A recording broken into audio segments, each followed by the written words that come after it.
Hey, welcome to Firescale Audiobooks. If you enjoy our audiobooks, please consider subscribing to the channel. Also, feel free to share your review in the comments section below. Our group will do the mission from Firefly Apiary and Mars, and I will complete Rolling Boulder Monster mission, Christian said. They split up. Neo and Jack visited the Firefly Apiary shop. A plump woman welcomed them. Hello, what are you looking for? We are here for the mission. Neo showed them the information on his phone. The woman, Joanna, covered her face with her hand. The ruler accepted our mission. She smiled. It's our pleasure to have you. Please follow me. They entered the door behind the counter. After moving through the indoors, they came out in the backyard. It was filled with trees. Long trees. Salamander bees use sunlight to make their honey. The taller the trees, the tastier their honey. Salvana trees are their favorite. The expected height of nests can reach anywhere from 500 meters to 1,000 meters, Joanna explained. It would hurt if someone falls from there, Jack muttered. That's why we asked students to collect the honey for us. Salamander bees are quite an aggressive bunch. Jack nodded in a daze. What happened to the people who fell from that height? Did they survive? His question was rhetorical. He believed the apiary must have safety equipment to prevent falls. But Joanna's smile made Jack afraid. Did they survive? In Neo, I think I know why this mission wasn't chosen by other students. Suddenly, Jack recalled something. You should climb, Neo. You survived the fall from the cliff during the entrance exam. This much should be a child's play for you. It was a logical division of labor. Still, Neo couldn't help but smile bitterly at how quickly Jack threw him under the bus. I guess I'll do it. It will double as my training. As expected from the ruler. Nothing is difficult for you. Please come this way. I'll give you the equipment and teach you how to extract the honey, Joanna said. The woman led Neo to a shed. She gave him a brown, full-body suit. It had a large backpack connected to a vacuum hose. The gloves and boots work will stick to the trees if you pass your divine energy through them. You can practice a bit before you start working. Neo wore the suit. It was hot inside it, and the mask of the suit got covered with fog whenever he took a breath. This is annoying. He didn't take long to adjust to the suit's functions. After all, his magic circuits on palms and soles were developed thanks to his spells. The only problem was the amount of divine energy being consumed. Neo had to use his divine energy carefully if he didn't want to be emptied midway and fall. I'll climb now. Good luck. You will need it. Jack spoke the last part in a barely audible whisper. Neo heard the words since his hearing was boosted when he devoured the gremlins. However, he let Jack go and focused on the task. Here I go. He circulated his divine energy through his limbs and climbed. The gloves and feet stuck to the tree's bark like they were glued. Neo had to cut off the divine energy supply when he wanted to remove his limbs from the tree. Circulate the divine energy. Stop. Climb. Circulate the divine energy. Stop. Climb. He repeated the same thing over and over. For someone like Neo, whose biggest weakness was his divine energy control, it was a wonderful training. There was only one problem. Neo was down to the 1/4 of his divine energy reserves before he climbed half of the tree. He had to climb to the top and return too. Damn it. I'm wasting too much divine energy. My control isn't refined enough. Over 60% of his divine energy was leaking while only 40% went into the suit. Neo used the Essence Breath spell to recover his divine energy when he hit 1/10 of his divine energy pool. His climbing speed decreased drastically. Using divine energy for the suit and for the spell while making sure he wasted as little of it as possible was hard. He had to divide his focus between 3 tasks. The boiling heat inside the suit wasn't helping. Neo felt he was swimming in sweat when he reached the top. 2 hours. Huff, huff, fuck this. His limbs were sore and he felt exhausted. Unfortunately, the salamander bees didn't appreciate his hard work. The palm-sized orange bees flew around like a storm and bashed their bodies against his suit. They died when they hit him and exploded into a blazing fire. The heat and force of the attacks were fierce. However, the worst part was the explosion. The smoke from them blocked his air supply tubes. Neo felt he would die from suffocation if he didn't die from a fall. Fuck off. He used Ocean's breath spell. It did little against suffocation. As more and more salamander bees attacked him, Neo felt he would fall from the tree. The burning heat was boiling him alive. He clenched his teeth and used the aura of darkness. Every elemental aura carried the property of its element. Just like how aura of death could kill, the aura of darkness could absorb. Black flames burst over Neo's suit. It lessened the impact of the explosions and salamander bees' attacks. Neo used the chance to pull out the vacuum tube from his backpack. He stuck it inside the beehive and let it absorb the honey. The task was slow. It wasn't long before the salamander queen bee, almost as big as Neo's torso, appeared. I'm fucked if that thing attacks. Neo regretted not bringing Obitus up there. He left it since there was no place to keep it in the suit. However, had he known the attacks of salamander bees were so fierce, he would have carried the sword no matter what. The queen salamander bee flew towards Neo like a cannonball. Neo held the tree with one hand and pointed his other hand at the salamander queen bee. Red lightning flickered around his fingertips. Or a snipe. A single bolt of lightning shot out. The attack seemed weak compared to his first aura snipe. However, it was far more condensed. The salamander queen bee suddenly stopped breathing. Its wings no longer moved, and it fell out of the air. The corpse exploded after it fell for a few seconds. The shockwaves of the explosion hit Neo with powerful intensity. I was really dead if that thing attacked me. Neo filled his backpack with honey and quickly started descending. Using aura of darkness for too long was draining. It was nighttime when he reached the ground. You are back. Jack's face lit up. The workers of the apiary were waiting for him. Neo threw away the suit as soon as stepped on the cold, hard earth. He didn't care if he was half naked or about the gazes of others. Finally, he took a deep breath. The freezing air cooled him down.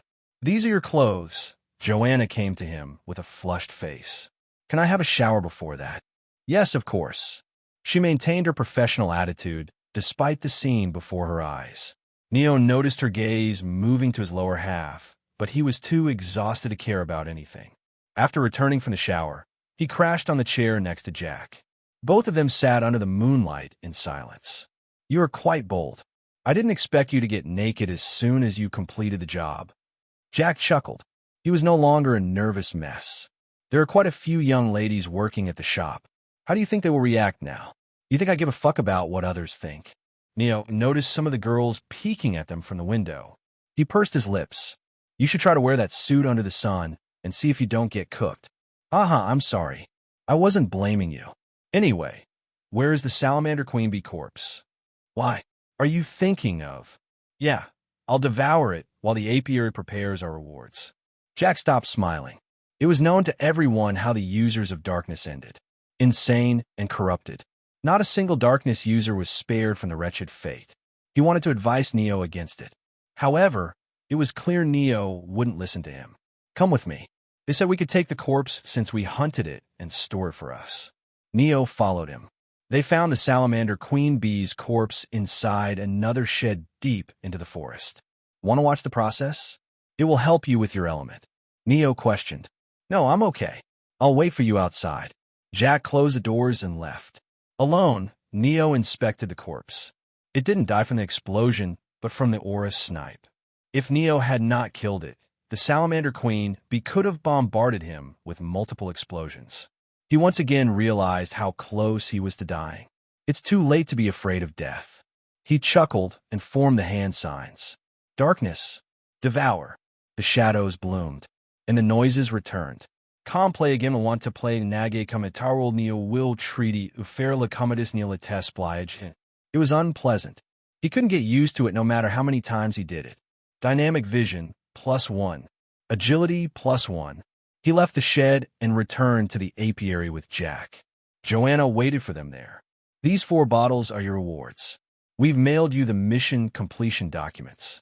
Once you return to the mission hall and complete the verification process, you will receive the credits.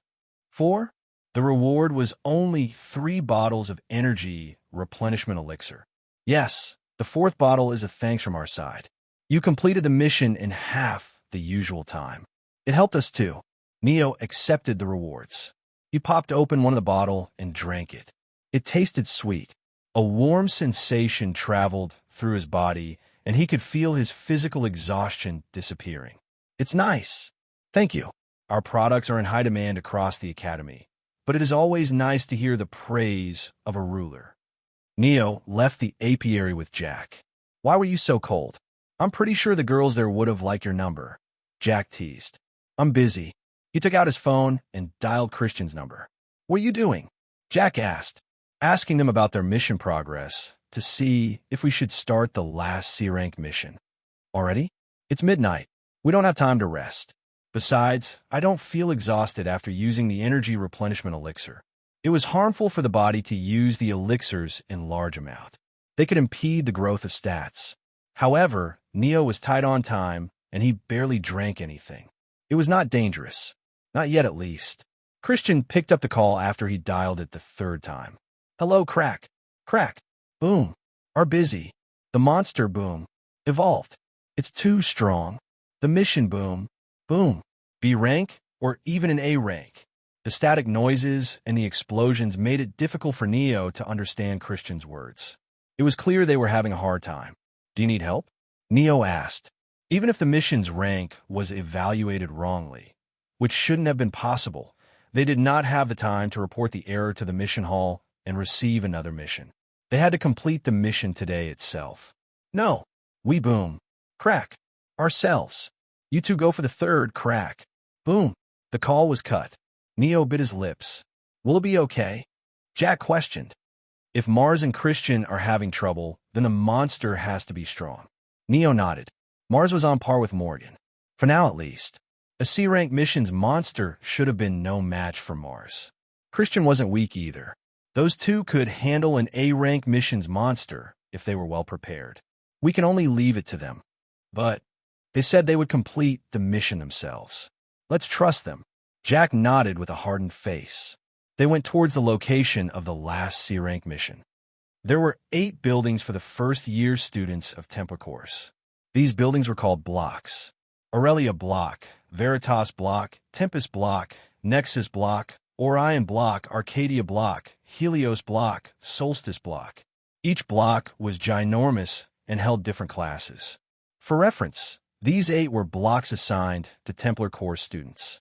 There were dozens of more blocks for different courses. Thankfully, Neo did not have to go to a different course's block, since just walking there could take half a day or more. They met the guards of the Aurelia block and showed them the mission document. Come inside. The guard, stern-faced, opened the doors for them. He gave them torches. Go straight down the corridor and the stairs. Turn left from the first corner, go straight, and take the third right. You'll find the janitor's room there. He will explain the mission details to you.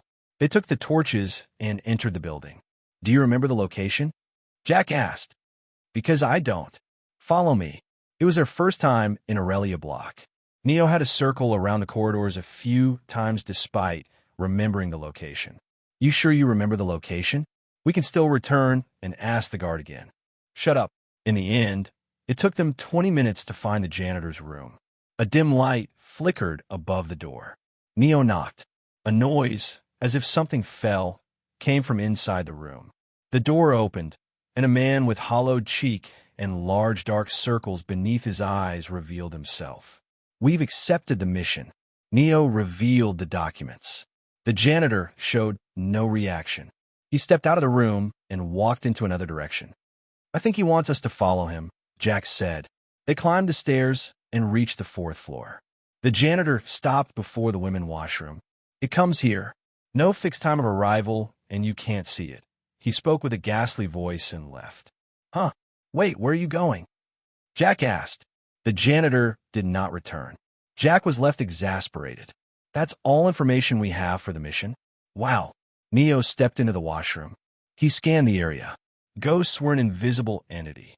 One needed elemental vision with death affinity to see them. Paimon, can you help me locate the ghosts? No.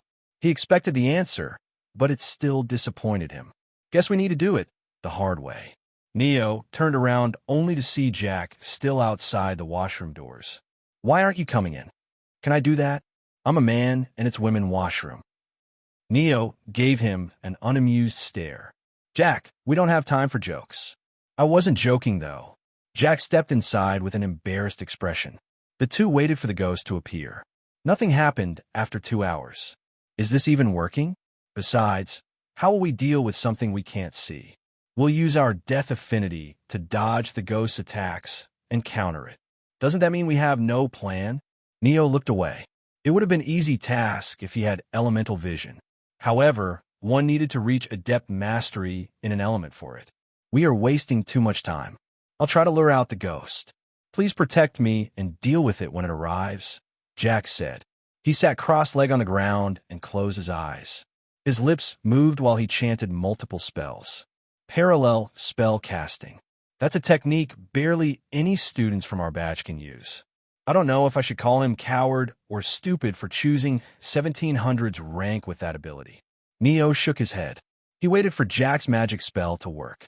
A sweet scent spread out from Jack.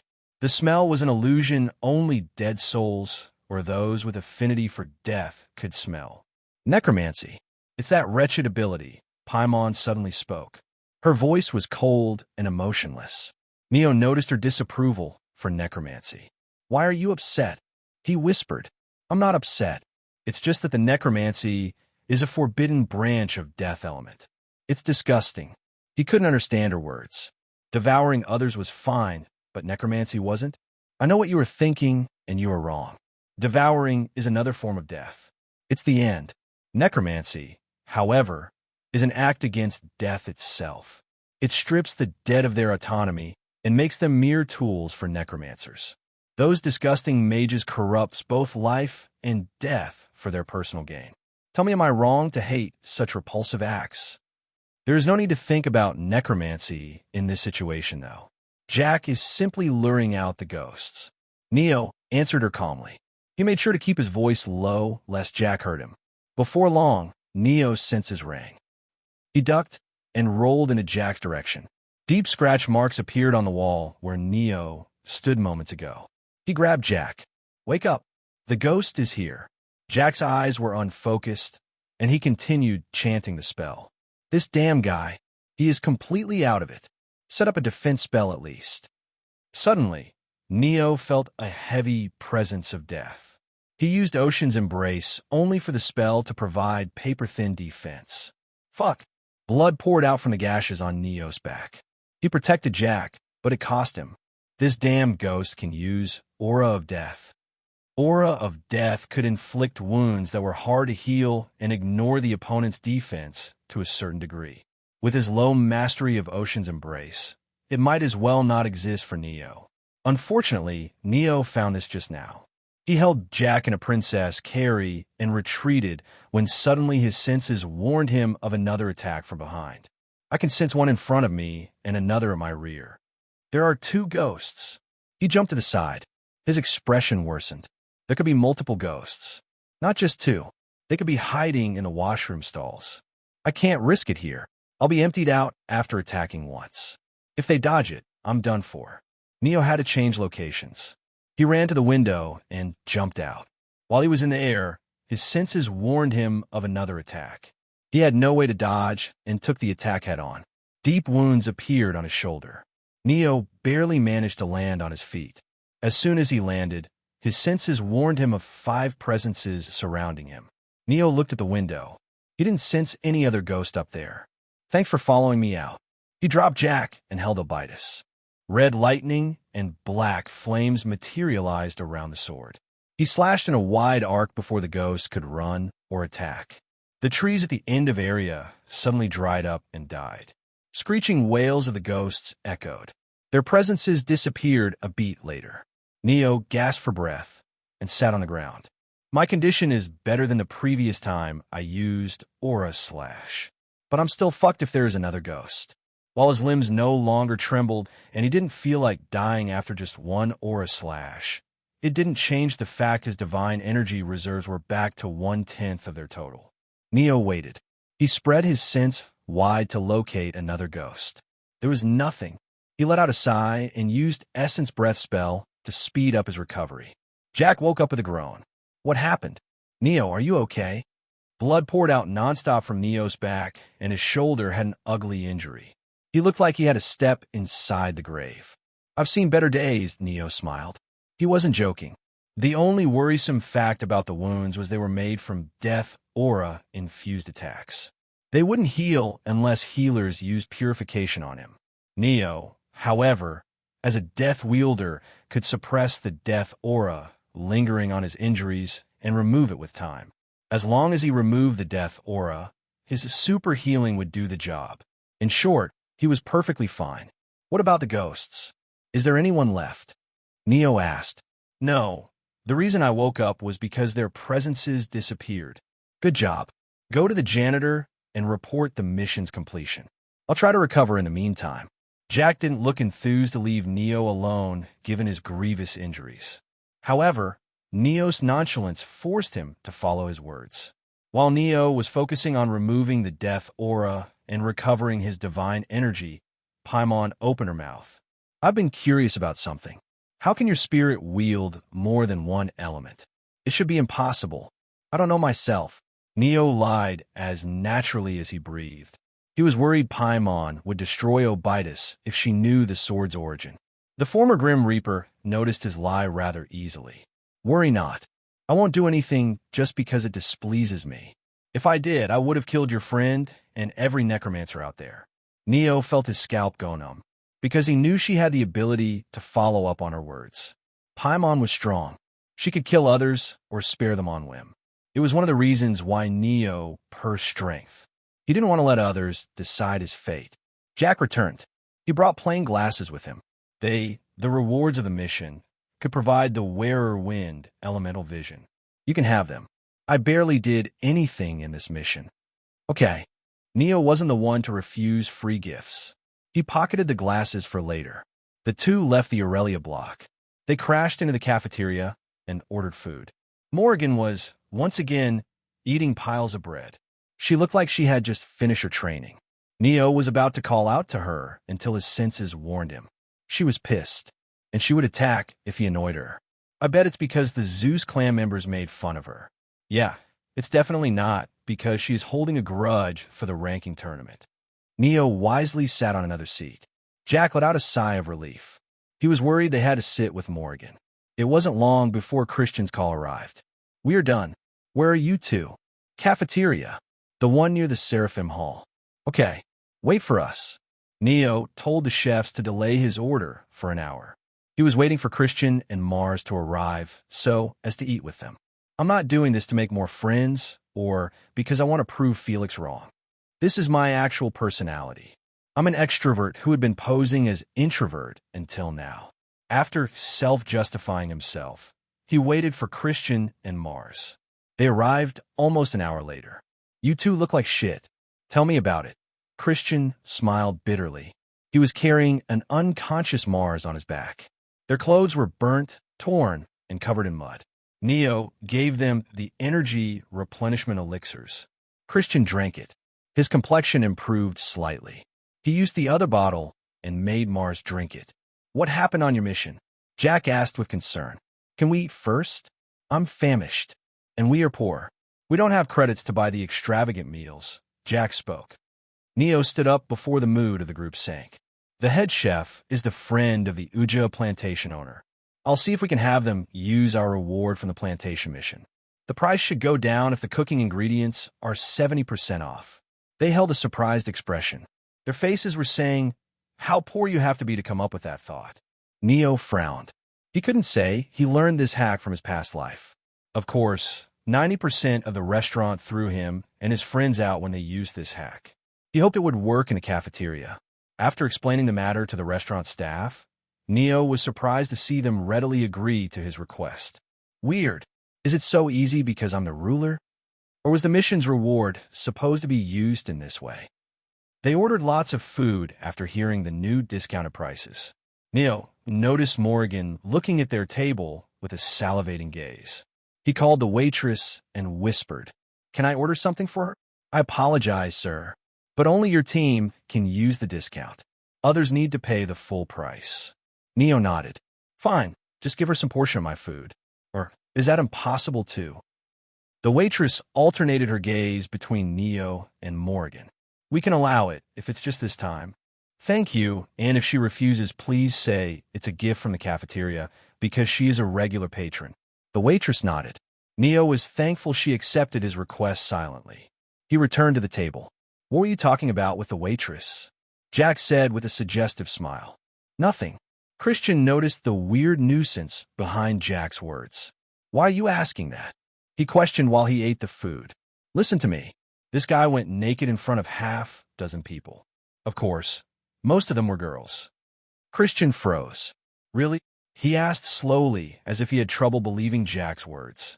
Neo didn't bother pointing out how Jack left out the reason why Neo did what he did. He focused on the food. Weren't they disgusted? Wow, what disgusted? It's different when rich and handsome guys like him do it. You should have looked at the hungry look in the girl's eyes. Rich and handsome. Those words were something Neo would have been never associated with in his past life. The transmigration changed everything for him. Neo smiled. Above all, he was happy. He might have been an extra who died before the original novel's plot began. However, he could change his fate as long as he worked hard. While they were talking, the waitress delivered the order to Morgan. Confused, Morgan asked why was she receiving something she never ordered. The waitress explained the reason. Morgan frowned. When she was about to refuse, the waitress used her glib tongue to have her accept the order. Nice. Doesn't look like she knows I was the one who ordered it. Neo secretly gave a thumbs up to the waitress and received a nod in return. He was partially, definitely not fully, responsible for Morgan's current situation. Even so, it wasn't the reason why he helped her. He knew she went easy on him during the tournament, and she tried to protect him from being killed by other participating students since he chose the first rank token. Neo was only trying to fulfill the favor he owed her. I'm pretty sure she doesn't have credits. This should even us out. He focused on his table. Your missions were quite difficult. I apologize for dumping 2 of them on you. Christian smiled wryly. He heard the whole story from Jack. I'm pretty sure yours was worse, Jack said. I wouldn't say that's the case. We were just unlucky the rolling boulder evolved as soon as we found it. I checked, and the mission was posted a few months ago. No one took it since then. The delay was the reason why the rolling boulder was able to grow stronger than what was written in the mission details. It was a fault born out of negligence. In short, Neo's team was just unlucky. I will report the disparity in the mission details and the actual details to the mission halls. We should be compensated. Don't get your hopes up, though. Nobody likes to accept their mistake, Neo said. Mars woke up while they ate. He was felt rejuvenated thanks to the energy replenishment elixir. Where am I? He massaged his brows. Cafeteria. Since he just woke up, drink some water and eat something light. Don't eat more until you're sure you won't get an upset stomach, Neo spoke. Thanks. Mars was tired beyond measure. His element, fire, was weak against the earth-wielding rolling boulder monster. It was worse because Christian was the tank and he was the damage dealer. Mars had to exhaust himself beyond his limits to burn the monster. After they ate their fill, Neo opened his mouth. Whoever is tired can take a 2-hour nap. I'll submit our mission completion documents and get other missions for tomorrow in the meantime. We are fine. Let's go together. Mars grinned. Neo shook his head. Stop putting up a front. Our next missions are B rank and A rank. If you aren't at your best tomorrow, our progress will take a huge hit. It's better to rest now when you can. So I thank God. I wanted to sleep. Jack sunk into the chair. You were coming with me. You hardly did anything. What? Jack's face fell until Neo laughed. I'm joking, of course. Take a rest. Where should we sleep? If we go back to our dorms, we would waste half an hour just going to and fro, Christian asked. Sleep here, Neo said. He left before they could complain again. After arriving at the mission hall, he submitted the documents. We verified the completion of missions. You are allowed to take more missions now, the attendant of the mission hall said. Neo nodded. He reported the error with the rolling boulder monster mission before choosing the next missions. His device rang. Plus 24 credits. Total credits, 24. Neo paid 0.3 credits at the cafeteria. That left him with 24 credits. The others should have received their credits too. It was a good amount for less than 1 week. If we can maintain the pace, we have a shot at the slot for the S-rank mission. No one had yet completed the mission's participation requirements. Neo knew his troubles were just starting. The Zeus clan and others would start moving as soon as they realized Neo's team completed 3 C-rank missions. We need to hurry. It would have been better to start moving as soon as possible. Neo knew Mars would have been fine without rest. However, Christian and Jack couldn't continue in their current condition. Neo didn't want to push his team too hard for the S-rank mission. He could do it. However, he felt like he would lose as a person. That wasn't Neo same. His goal was to be the perfect being. How could he claim to be perfect if had to sacrifice his morals to strengthen himself? It was what Weak did, and Neo wanted to become the strongest. Let's see. What mission should I choose? Neo stared at the B-rank mission list. He could choose 2 of them at once. These 2 look good. He read their details. B-rank mission. Detail. Hunt the kraken that had been eating fishes from the Cisco River and creating trouble for the fishermen. Assigner. Fisherman East Department. Reward. 5 credits. 3 days and 4 nights free trip in Zentia Resort. B-rank mission. Detail. A Minotaur has escaped from the Paris Dairy. Bring it back without severely injuring it. There should be no damage to the genitals or the mission would be cancelled. Assigner. Paris Dairy. Reward. 5 credits. Physical reinforcement spell. Echo rank. B-rank mission. Neo took the missions and returned to the cafeteria. Mars, Christian, and Jack were asleep. He sat in an empty area and focused on recovering his injuries. Fortunately, the ghost's mastery of death was not very high. It was not too difficult to remove the lingering aura from their attacks. He awoke others 2 hours later. Jan, is it time already? Jack asked. Yeah. Neo showed them the missions. I'll choose the Kraken one. I can fight underwater thanks to my bloodline, Christian answered. He rubbed his eyes to wash away the sleepiness. That sounds good. It will be a good challenge to fight with fire element underwater. Mars grinned. Neo shook his head. Mars, you'll team up with Jack for the B-rank mission. Your elemental affinity will put you on a disadvantage if you go to battle the Kraken. But, Mars, you'll have plenty of opportunities to fight stronger opponents. We still have an A-rank mission left, and don't forget our main goal is the S-rank mission. We need to conserve our strength for that. Mars looked unconvinced.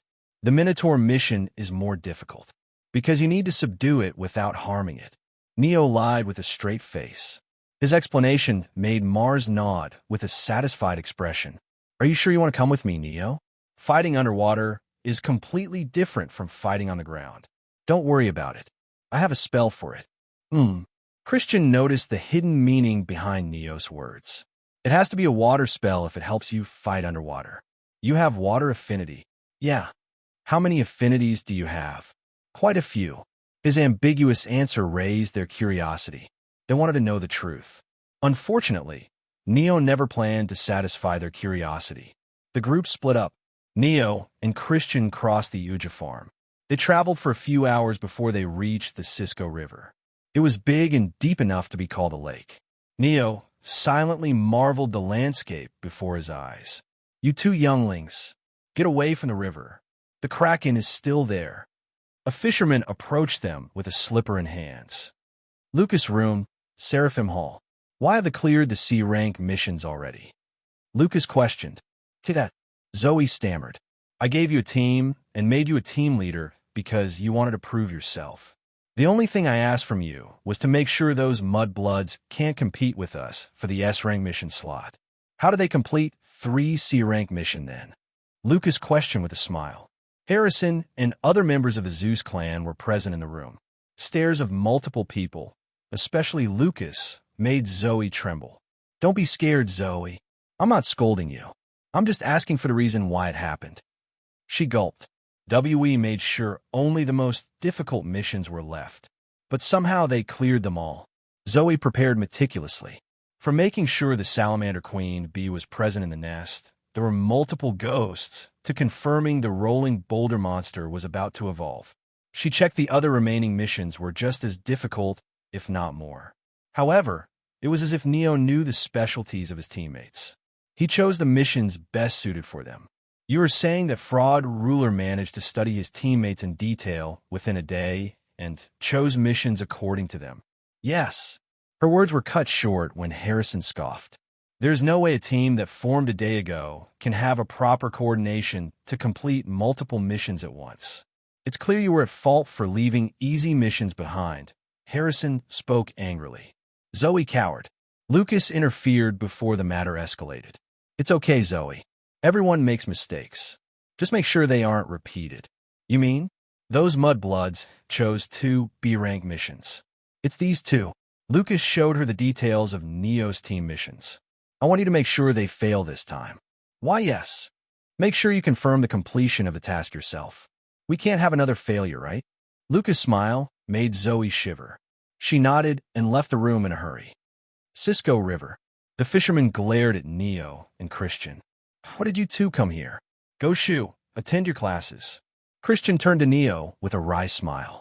It looked like the fisherman did not recognize Neo's clothes. We are here for the Kraken subjugation mission. Neo stepped forward. He revealed the mission's document. The fisherman looked at them with a doubt. You 2 peanuts will defeat the sea god. Sir, Kraken is not a sea god. Please refrain from speaking thoughtlessly like that. Oh, okay.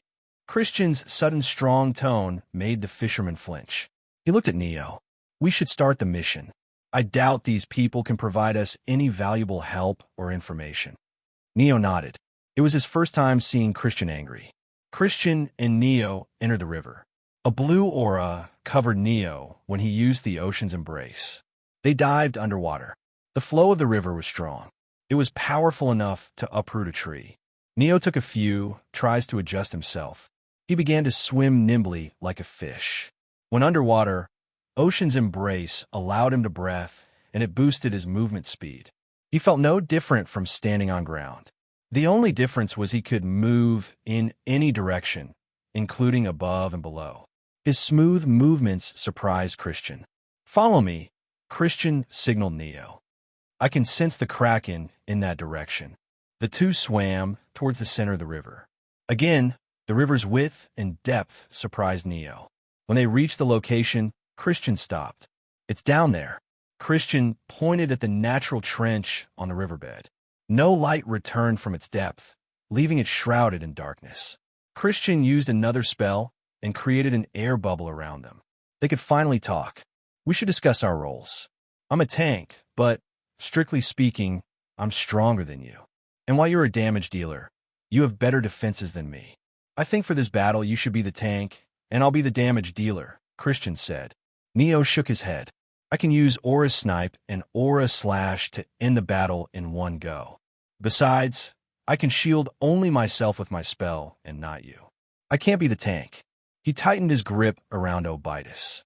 Christian pondered over Neo's words. I doubt your mastery is enough to take down the Kraken in a single attack. But you are indeed correct. You have more lethal attacks than me.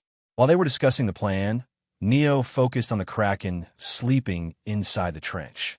The darkness was no problem for Neo. He could see the ginormous body of the Kraken and its 8 limbs coiling around the rocks clearly. It looks like a giant squid. That was Neo's first thought.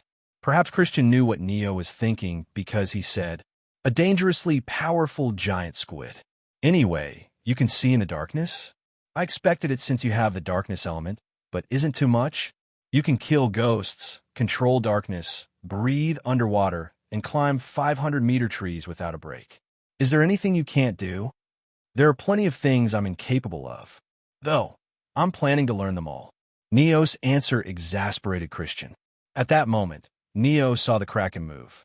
It opened its eyes slowly and met his gaze. Dodge! Neo pushed Christian out of the air bubble and dodged backwards as fast as possible. Suddenly, tentacles shot out of the trench. They moved as fast as bullets and pierced the air bubble where Christian and Neo were moments ago. If Neo was late to react, they would have died then and there. Christian chanted spells. A translucent blue armor formed around Neo. At the same time, a shield and lance of water materialized in Christian's hands. The weapons crystallized into ice. Christian stuck his lance against the shield. A powerful ripple spread out. The Kraken let out a frenzied shriek when it heard the noise and attacked Christian. He swam between its attack and conjured ice shields to block attacks he couldn't dodge. While the Kraken was distracted, Neo dived downwards at full speed. He coated his blade in the aura of death and darkness. Just as Neo was about to slash, the tentacles attacking Christian split up. Half of them shot towards Neo, while other half kept Christian busy. Fuck, we split up since it would have been easier to attack it. But it used our plan against us. Neo spun on his position and swung his blade while using a weak aura slash. The tentacles suddenly became slower. They were alive and kicking. Neo used the chance to enter Christian's range. Several tentacles attacked him from multiple angles. He would have been crushed alive if not for Christian's ice shield appearing around him in the nick of the time. The ice shields froze the tentacles. Neo struck the frozen tentacles, and they shattered only for the Kraken to regenerate them a second later. Christian struck his shield again and used another taunt. The Kraken was not fooled this time. We can't attack its main body since it's too far. These tentacles aren't letting us close the distance. Neo had to come up with a plan quickly. Cisco Riverbank. Zoe stood at the edge of the river. The surface of the water rippled continuously, and powerful shockwaves continued to hit the riverbank. They started fighting. She, while hidden, could see dozens of fishermen around the river. All of them were waiting for the result of the battle. I'm telling you they will die. We should have just accepted the sea god's wrath and given more sacrifices to appease them. We are doomed. Those kids angered the sea god. The fishermen wailed. Hearing them made Zoe sick. I can't believe they are so stupid. Despite her thoughts, she let out a smile. Still, it's true that Lunatic and his team will fail. She took out a red pill from the bottle and flicked it to the center of the river. The pill dissolved quickly. With this, they will fail their mission even if they manage to survive. I wonder if the other guys dealt with Mars and his lackey. She moved away from the river and returned to her base. Under Cisco River, Christian and Neo continued to dodge the attack while trying to get closer to the Kraken. Suddenly, both of them sensed a change in the water. It was a small change and something eerie. The Kraken's eyes turned red. It let out a roar. Christian and Neo stiffened. They were unable to move. The roar immobilized them. Neo noticed the Kraken, crazed, coming out of the trench. The monster filled the water with black ink. While their visibility was reduced to null, a massive tentacle stuck Christian. He was thrown backwards like a baseball hit with a bat. Neo barely had time to react himself. He used the aura of darkness to lessen the impact. The tentacle hit him. The ice shield was torn apart like paper. The flames of darkness reduced the force of the attack slightly, and the ocean's embrace saved Neo from being flattened like a pancake.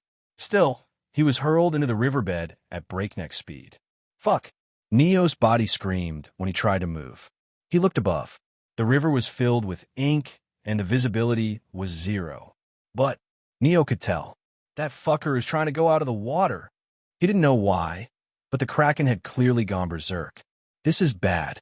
If the Kraken went out of the water and destroyed a settlement, Neo's team would not only lose the mission, they will have to pay penalty too. Neo swam upwards like a bullet.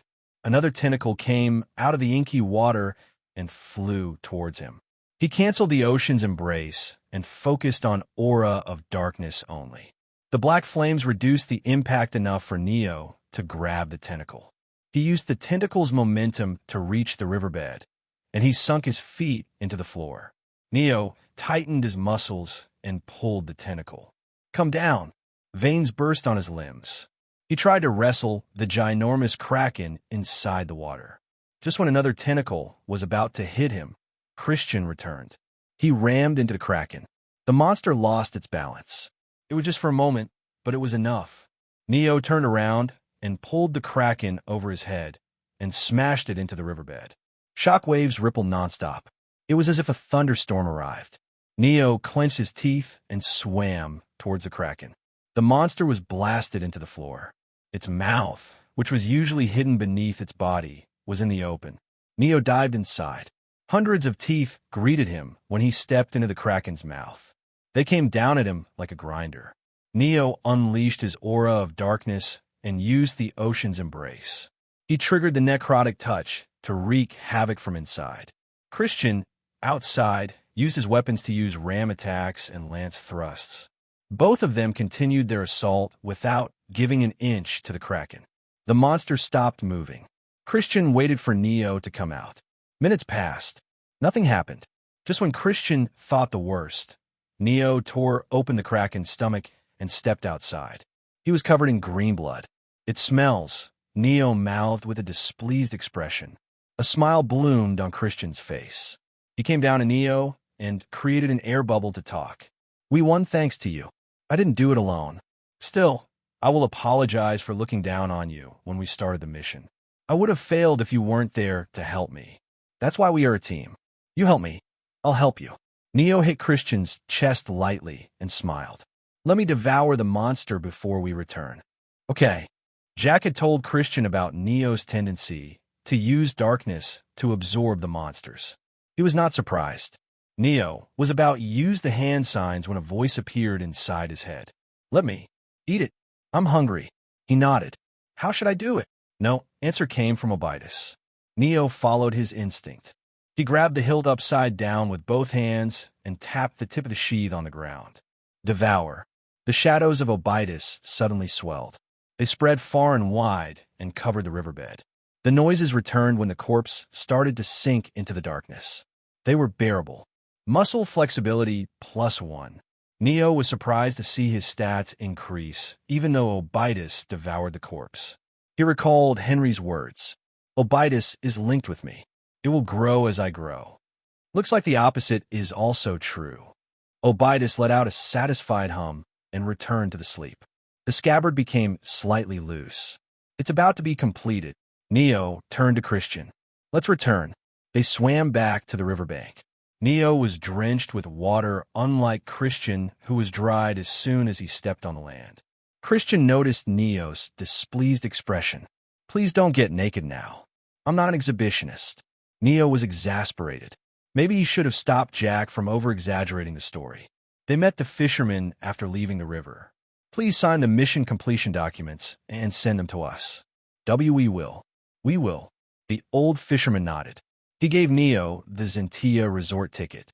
After completing the procedures, Neo and Christian left. "You look worn out." "I'm fine." Christian shook his head. His pale complexion was due to lack of divine energy. Not everyone had a terror-ranked breathing spell to recover their divine energy. "I don't think Christian, Jack, and Mars can fight anymore. I'll have to make sure the next mission we choose isn't a battle mission." "You're doing a good job. Just hold on a bit longer. We can rest as soon as we clear the last A-rank mission," Neo said. His words brought a smile to Christian's face. "Yeah, I'm looking forward to the resort. It's quite famous." They were on their way to the mission hall when Jack's message arrived.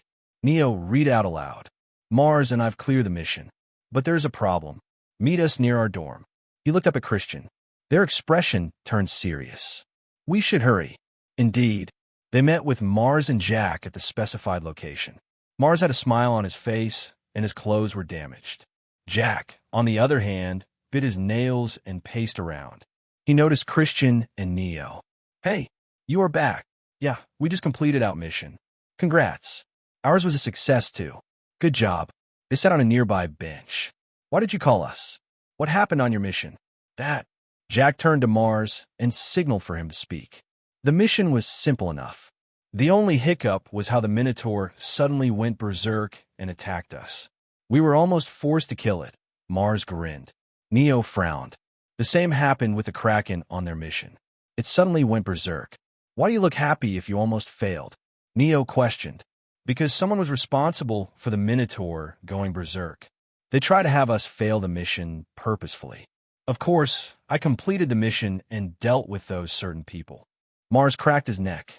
He looked refreshed. It was a nice workout. Crazy bastard. He is happy he got a chance to fight others, Neo thought. Jack spoke up. "That's the problem. Those people had their faces hidden. Someone came and rescued them before we could confirm their identities." Neo pursed his lips. They had to be strong to rescue the perpetrators before Mars could stop them. It's someone from Top 10 or from a great god clan, Neo said. Yes, that's what we think too. They finally started openly hindering us. Neo pursed his lips. It's better to ignore them for now. We are almost on the finish line. Let's focus on completing the A-rank mission. The other three nodded. They were about to move towards the mission hall when Mars took out a pen drive from his pocket. He gave it to Neo. The physical reinforcement spell we got as the reward of the mission is in there. I gave a copy to Jack. You can have the other. What about you and Christian? Neo asked despite knowing the answer. I can't use the spell, and I'm sure Christian has something better. Indeed, Christian nodded. Got it. Neo pocketed the pen drive. He would learn the spell later. Lucas' room, Seraphim Hall. Harrison grabbed Zoe's neck and smashed her into the wall. How did you fail again? Condensed aura of lightning flickered around his arm. It burned Zoe's neck. She screamed due to the pain. Answer me. Harrison increased the strength behind his grip. And Mars was too strong. I could barely rescue my teammates before he saw their faces. Then what about that mudblood? How did he defeat the Kraken when you were there? He threw her across the room.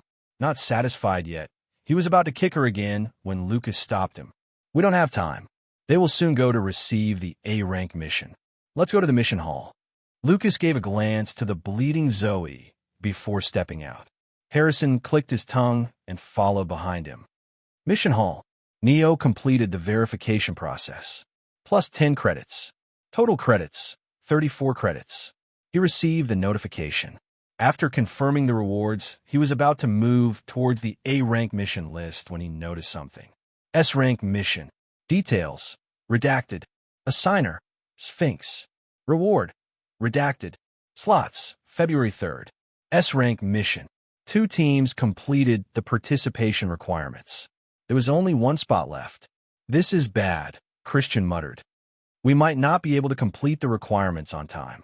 Does anyone have any idea which teams cleared the participation requirements? Jack questioned. I think it's Zeus clan teams. I would have known if it was someone from Poseidon clan. But aren't you being ostracized? Wouldn't they hide the news from you? This type of information isn't worth hiding. While they conversed, Neo took out his device and contacted Felix.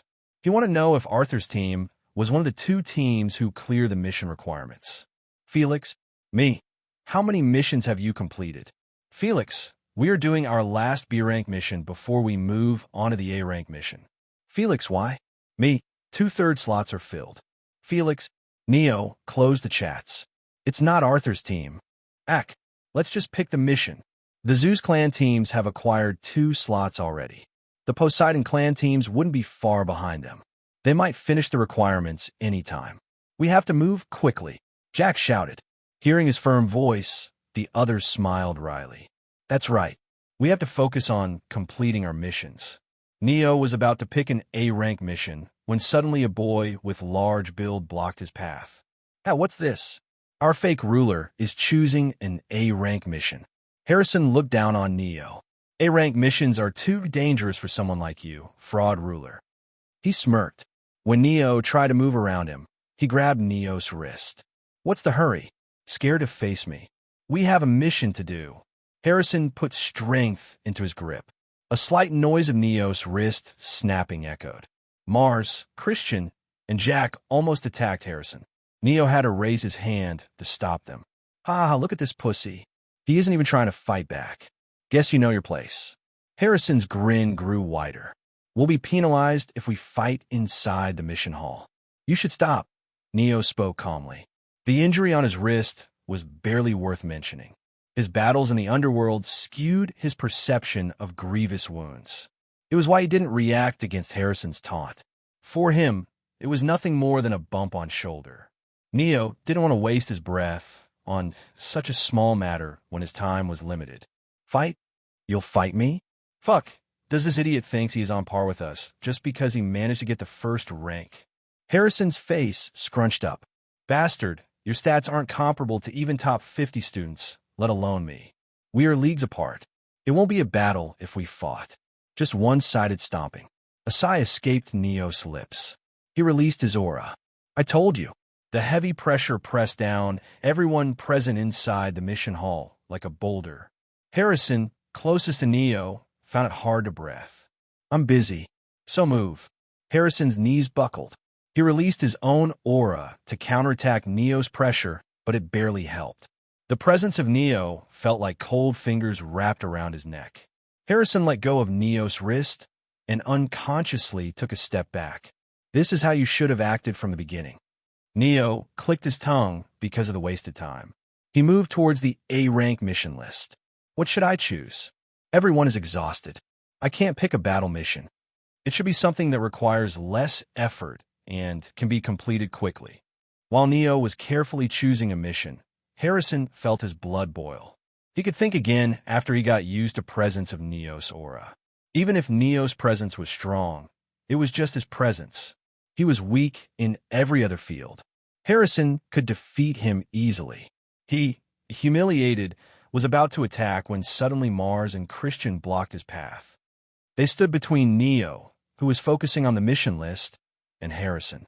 Jack, positioned behind Harrison, prepared his spells in case Harrison attacked Neo. Just as Neo chose the mission, the other members of Zeus clan who were nearby arrived. They pointed their weapons at Neo's team. The tension ramped quickly. A fight was almost imminent when Felix stepped into the mission hall with Percival. What are you all doing? The student council president's presence hit the area like a hammer. His terrifying aura forced others to listen to him. You all are fighting when time is running out? I know the S-rank mission's details have not been released, but use your head. If the Sphinx has assigned a mission, it must be something of the utmost importance. Instead of completing the participation requirements, why are you lot fighting amongst yourself? Is this how the students of Demigod Academy should act? His voice boomed. Half of the students lost consciousness while other half bled from their mouths and ears.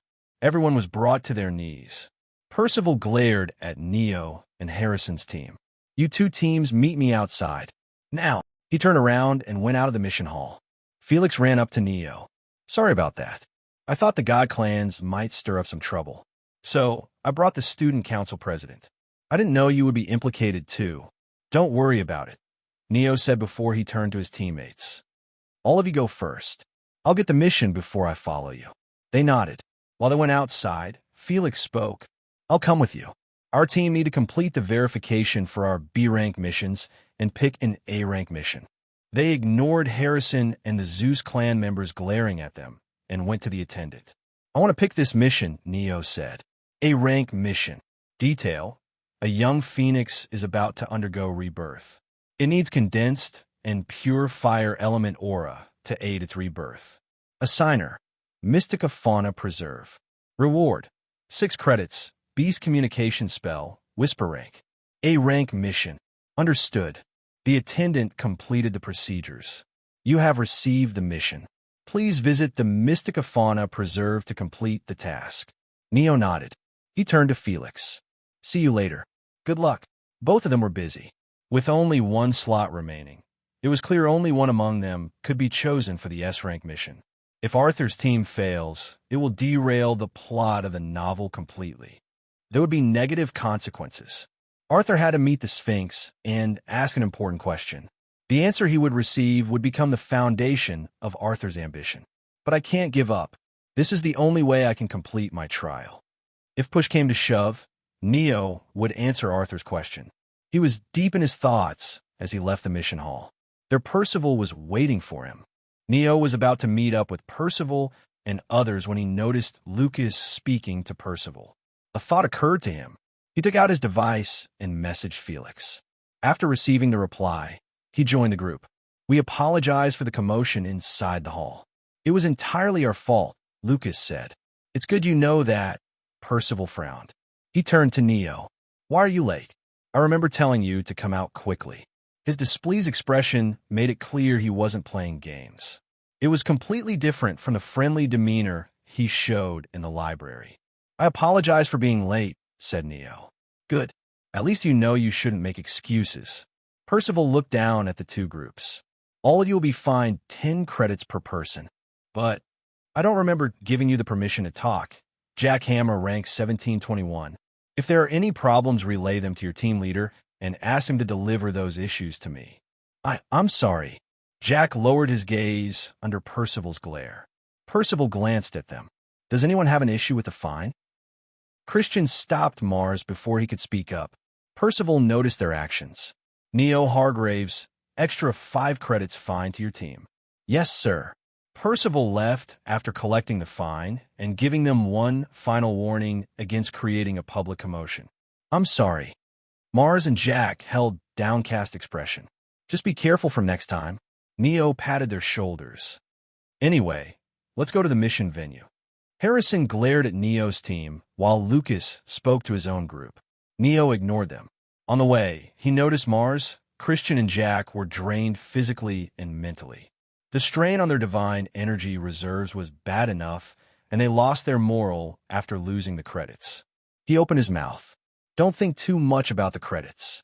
We can recoup our losses later easily. I know. It's just that I don't like how we got the short end of the stick when it was Harrison who started everything, Jack said. Well, let's just wait and see. There's a reason why people call karma a bitch. Jack didn't understand the meaning behind Neo's words. I'm not letting them go after this, Neo thought. He was going to fuck them up nicely. The Mystica Fauna Preserve was a wildlife sanctuary. It was created by Derek Palmer to study the evolution of mystical beasts, aka monsters. Due to the aim of the research, the sanctuary housed unique beasts rarely found in the outside world. The beasts living in the sanctuary required extensive care. Oftentimes, Derek would need the Academy's assistance to take care of them. It was the same for the young Phoenix. Derek welcomed Neo and his group when they revealed their reason for coming to the sanctuary. Please follow me inside, Derek said. They walked down the path made of vines. The forest was filled with an aromatic scent, and the noises of beasts echoed at regular intervals. While they walked, Derek continued to peek at Mars. What is it? Mars grunted. Oh, it nothing. I was just surprised to meet Mars Everhart in the flesh. Derek was caught by surprise when Mars spoke to him. He regained his composure after a few seconds. It's related to my research. Magical beasts can use only a few spells, and they can't learn more of them. Despite this, they're stronger than demigods. It's because of their high mastery of spells and their refined control of divine energy. You are similar to monsters in that regards than to demigods. I would appreciate it if you can take us to the Phoenix quickly. We are in a hurry. Neo's interruption made Derek realize he had been rude to Mars. I'm sorry. I didn't realize what I was saying.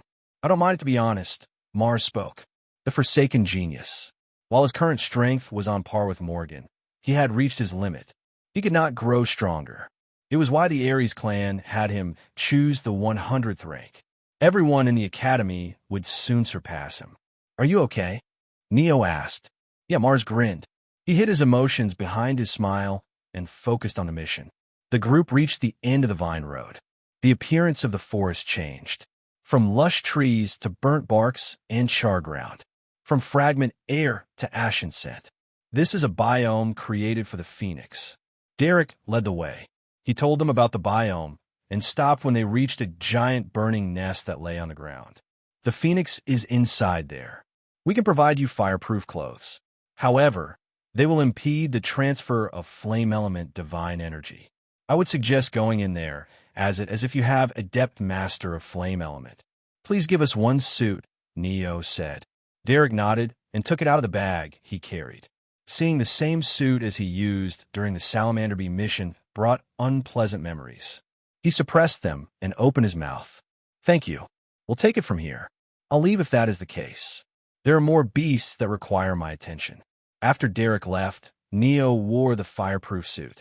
I'll go with Mars while he feeds the Phoenix. Christian and Jack will secure the perimeter. Do we need to secure the perimeter? I doubt that Harrison and his team will do anything after the student council president scolded them. You can never be too careful. Besides, Percival was angry because we created a public commotion. He was never angry about the fight, Neo thought. Mars, you can enter the flames without the suit, right? Yup, I'm at adept mastery. These flames are no problem. Neo stepped into the nest with Mars. The heat made him frown. They encountered the Phoenix. It looked like a chick with flames instead of features. That's the Phoenix? It's smaller than I imagined, Mars said. This one hasn't gone through a single rebirth. It will grow stronger and larger every time it dies and revives. Phoenixes were unique among the magical beasts. They were hybrid of living souls and spirits. Spirits disintegrated into divine energy upon death, and souls went to underworld. When a phoenix died, it would crumble into divine energy and reform into a stronger soul instead of dying forever or going into underworld. One could say a phoenix cheated death. It was why the situation in front of Neo was weird. He was a wielder of death. He could kill an unkillable being like Phoenix. The Phoenix should have been afraid of him. However, it stared at him in fascination. As I thought this Phoenix has been corrupted. The research was a fake front. Derek was building an army of powerful beasts to attack the academy. He was doing it slowly to make sure the principal did not catch him. The Phoenix would become one of the most dangerous monsters in the future. Suddenly, Obitus trembled. Can I eat it? It looks tasty. Neo was about to refuse when Obitus added, eating it will complete me. Phoenix, even if corrupted, was delectable for darkness wielders. Neo smiled bitterly. Sorry, but I have to focus on mission for now. For now, that is. He walked up to Mars, who crouched next to the Phoenix. Can you do the mission? I know you are tired, but we don't have much time. Do I just need to circulate my flame element divine energy into the Phoenix? Yes, high purity divine energy will give it the energy it needs for the rebirth. Then it's no problem. Neo gave the same excuse as Derek. In truth, the Phoenix, had it not been corrupted, should have been able to go through the rebirth by itself. Mars sat in the lotus position. He placed Phoenix on his palms. Wisps of flames materialized around him. He closed his eyes and circulated the divine energy. It shouldn't take more than an hour, Neo thought. He was pushing Mars to his limit. However, there was an important reason he chose this mission. After confirming everything was going smoothly, Neo left the Phoenixes next. He met with Christian and Jack. How is it going? Jack questioned. Good. While he was speaking, his device rang. Felix, transfer me 60 credits. Me, why? Felix, I need it for the task you told me to complete. Me, wait a minute. Felix, it was the thing he asked from Felix before he met with Percival. Neo called out to Christian and Jack. I need you guys to send your credits to Felix. How much? All 20. Jack pursed his lips. Are you sure, Neo? They might have some use for their credits in their mission. If we help them, they could complete their mission before us and get the slot. Neo frowned. Jack's words were not wrong. He could not trust Felix to follow his words. But, yeah, it's for something important. Christian and Jack nodded. They agreed to transfer their credits to Felix. Felix, me. I'll send them now. Me. But how will you get them? There is a limit to the number of credits you can take from others. Felix, I spent 200 credits, increasing the limit to 1,000. Me. Where did you get the credits from? Felix, I told you. I'm famous outside of God clans. Felix, I asked for 2 or 3 credits from quite a few people and voila. Me. Why would they help after teaming up against us? Felix, not everyone did that because they wanted to. They couldn't deny the God clans. Felix, anyway, gotta go. Felix, Neo closed the chats. He spoke to Christian and Jack for a few minutes before he returned to Mars. West Section, Mystica Fauna Preserve Sanctuary. Did you send the others to that blonde and his team? Lucas questioned. Yes, I've sent Kendrick and Gwen, Harrison said. That bitch Zoe really wasted a lot of chances. Lucas clicked his tongue. The two stood at the top of a small hill. They could see the majority of the sanctuary from their location. Are we really going to do this? Harrison asked. This would be too easy track back to us. It doesn't matter. The principal will never interfere, and without her testimony, they won't have any guaranteed proof. Lucas grabbed the bow and knocked 3 arrows at once. He pulled the string. Divine energy rushed into his core. It transformed into space-infused divine energy before Lucas casted a spell. Miniature portals appeared on the tip of the arrows. It's time we show them their place. Lucas fired. Phoenix biome, Mystica Fauna preserves sanctuary. Neo waited for Mars. In the meantime, he observed the phoenix. The presence of death around it was unique. Is it like this because the phoenix can revive itself? Neo felt as if he was close to enlightenment. Only a small barrier lay between him and adept mastery. Just then, the presence of death flared. A wrist-sized hole appeared before Neo's face. He saw two similar holes materialize around Mars at the same time. There was only a split second for him to tilt his head and dodge the arrow that flew out of the portal. It slit his cheek. Mars, are you okay? Neo quickly stood up. He scanned the area. There were no further attacks. But Mars held the corpse of the phoenix in his hand. An arrow was shot through its heart. The phoenix was dead. They failed the mission. Neo's face hardened. What about you? Are you injured? He asked. No, I was able to dodge the attack, but the attacks aimed at us were a distraction. Their real goal was the phoenix. Mars, exhausted due to the missions he did during the past day, was not able to react on time. He couldn't protect the phoenix. Slowly, Mars' face morphed into a frown. Who did this? Giant threatening flames covered his body. They twisted, transforming into eastern dragons, and roared. Neo looked at the hill in the distance. Who did this? Neo knew the answer. However, he couldn't do anything. Things like this happened in every competition. I bet they think like this. Phoenix, already corrupted, was going to become a huge threat in the future. It couldn't be saved. Neo always planned to kill it, and he used Zeus Clan as the scapegoat. Return to the mission hall with Christian and Jack and take another A-rank mission. It might not be too late if we hurry. I'll deal with the matters here and inform the sanctuary owner about the mission failure, Neo said. Mars barely suppressed his anger and nodded. After he left, Neo stared at the corpse of Phoenix.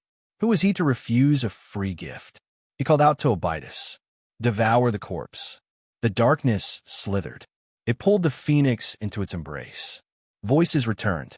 Neo could sense the presence of Obitus swelling. Strength +1. Divine energy +2. Obitus pulsed. It grew stronger and stronger. Neo suppressed it. Sleep. There is no need to hurry up your awakening. That will only harm you. Thank you. Give me a few hours. I'll meet you soon. Neo smiled. He could sense its emotions. It was feeling guilty because it couldn't sense the attack on time. Shaking his head, Neo left the nest. I've failed the mission as I planned. Now it's Felix's turn. Neo left the Phoenix biome. He stepped towards the center of the sanctuary. After crossing a few different biomes, he came across a brown building. He entered Derek's office. Has the Phoenix finished its rebirth? No, we failed. It's dead. Is this a prank? Derek waited for Neo to say something. When Neo didn't reply, his face morphed into an ugly grimace. Do you realize what you've done? It was a phoenix. A phoenix. If you are incapable of completing the mission, how dare you take it? Neo let Derek vent his anger. A phoenix is more expensive than your entire life. I'll make sure your team is penalized for this. Not just penalized. I'll make your life a living hell. You damn brats. I'll be taking my leave. Please visit the mission hall if you have any complaints, Neo said. Derek fumed. Neo was on the doorstep when he stopped and turned around to face Derek. Also, the Phoenix was weird. It wasn't afraid of me, even though I have death affinity. I suspect it had a tainted bloodline, and it is the reason its rebirth failed. His words made Derek shut his mouth with a snap. After all, Derek knew exactly what was wrong with the Phoenix. Did he notice? Derek's palms were covered in sweat. He did not reply to Neo. Again, I apologize for the mission's result, Neo said. He left the sanctuary. On his way, his device rang. A rank mission failed. -60 credits. Total credits. -60 credits. That's some balance. He chuckled wryly. Jack ran up to him when he reached the mission hall. Neo, did you take another mission? About that. The slots are full. Who is it? Jack's expression fell further when he noticed Neo's frown. It hit him again that they failed the participation requirements. Arthur's team, Lumen. They were a few minutes faster than the Poseidon clan's team. Neo patted Jack's back. It's fine. We'll get a slot. Neo didn't explain further. Few hours ago, Neo left the mission hall after taking the Phoenix mission. He was about to meet up with Percival and others when he noticed Lucas speaking to Percival. Lucas, this guy will definitely interfere again in our mission. I can stop him, but it's bothersome. A thought occurred to him. It's better to let him attack us and use him. He took out his device and messaged Felix. Felix, me. My team will give up the third slot. Me. It should increase your chances of securing the slot since my team has the highest chance of getting the slot. Felix, what do you want in return? Me. It's a good thing you're quick on uptake. Me, I want you to. Present. Felix met up with Percival. He was nervous. Why did you call me? Percival questioned. I wanted to report about the interference of God clans in our team's mission. They have been repeatedly trying to sabotage us. A sigh left Percival's lips. You think this is the first time something like this happened? If you think like that, you're wrong. Get used to it. It will keep happening in the future too. And if you don't like how things are done here, deal with them yourself. The professors won't help us? Felix questioned. They won't unless something crosses the line. Everything Percival said was same as what Neo told him. The Academy already knew what was happening in the competition. They were ignoring it purposefully. Sigh, can I meet the principal? Felix asked. Are you thinking of complaining to the principal? Don't do that. You will need to pay with credits for an official hearing and pay extra on top of that if you want the principal to act as a witness. 6,000 credits in total. 2 people can attempt the Junior Templar exam with those credits. It's useless to go to the principal even if you that much amount. It was a checkmate for Felix. There was no way he could get the Zeus clan and others punished. Or so Percival thought. I still want to visit the principal. Do I need to pay credits for it? Felix questioned in a mocking tone. It's not needed. The top 10 students can meet the principal whenever they wish. Percival whistled. A Pegasus flew down. It lowered its head and let Percival caress it. He turned to Felix. Sit behind me and hold tight. They climbed the Pegasus. The winged horse neighed and took off to the sky. It flew higher and higher. Felix saw the campus from above. No matter how high they flew, everything within his gaze was inside the Academy's boundary. It's quite big, he said. Yeah. The horse reached a giant cloud. It flew above it. There a majestic mansion lay. Percival flew down and landed on the clouds. Enter the mansion and go straight to the office on the 3rd floor. You'll find the principal there. He left after giving the instructions. Felix walked on the clouds. The door of the mansion opened when he stepped near them. He entered the place. It had a grand foyer, marble floors, 3 chandeliers, velvet drapes, ornate furniture, sweeping staircase, and sunlit rooms with tall windows. The mansion seemed devoid of any living presence. Felix recalled Percival's words. He climbed the staircase for the 3rd floor. The office was the 2nd room to the left of the stairs. Felix was about to knock when he stopped. He gulped. I agreed to Neo's plan since it seemed to be the only way my team could qualify for the slot. But I'm pretty sure the principal would kill me if the plan fails. His heart hammered against his chest. Should I just dip? Arthur and his team already got a slot. Neo couldn't do anything if Felix went back on his words. It was an easy choice. It should have been easy. Felix bit his lips. Damn it. He knocked. Come in. The voice answered from the inside. Felix gulped and opened the door. He saw the principal busy with documents while Anna, his homeroom teacher, sat across the table and helped the principal. Sit, Charlotte said. Felix nodded. He sat next to Anna and in front of the principal. Charlotte removed her glasses. She rubbed her tired eyes before focusing on Felix. You have 5 minutes to speak. If I feel like you've come to waste my time, you'll be fined with 1,000 credits. She picked the hourglass from the table and turned it upside down. The grains of sand fell through the narrow opening. You can start.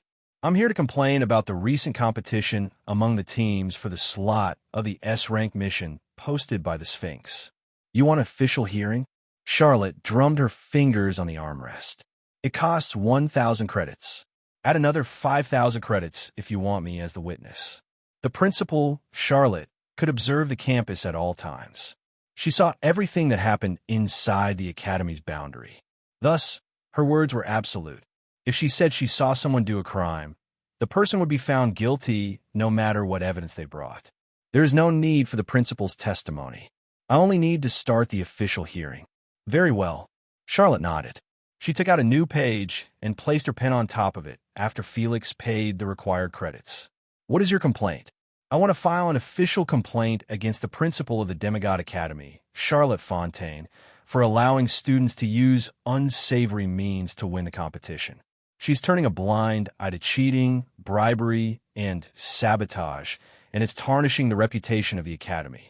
This isn't about honing our skills anymore. It's about who can manipulate the system the best. Charlotte froze. She raised her head and stared at Felix in the eye. You are filing a complaint against me? Yes. Felix tried his best to maintain his composure. A groan escaped, left his lips when the principal's pressure hit him. Brat, have you gone mad? Felix's limbs trembled. Damn it, Neo, I'll haunt you if I die here because of you. Blood trickled from the corner of his lips. Charlotte snorted. What are you trying to achieve with this? The complaint alone can't do anything without evidence and testimony of witness. Do you have anything to prove your words? Charlotte looked down on Felix. She was furious at his actions.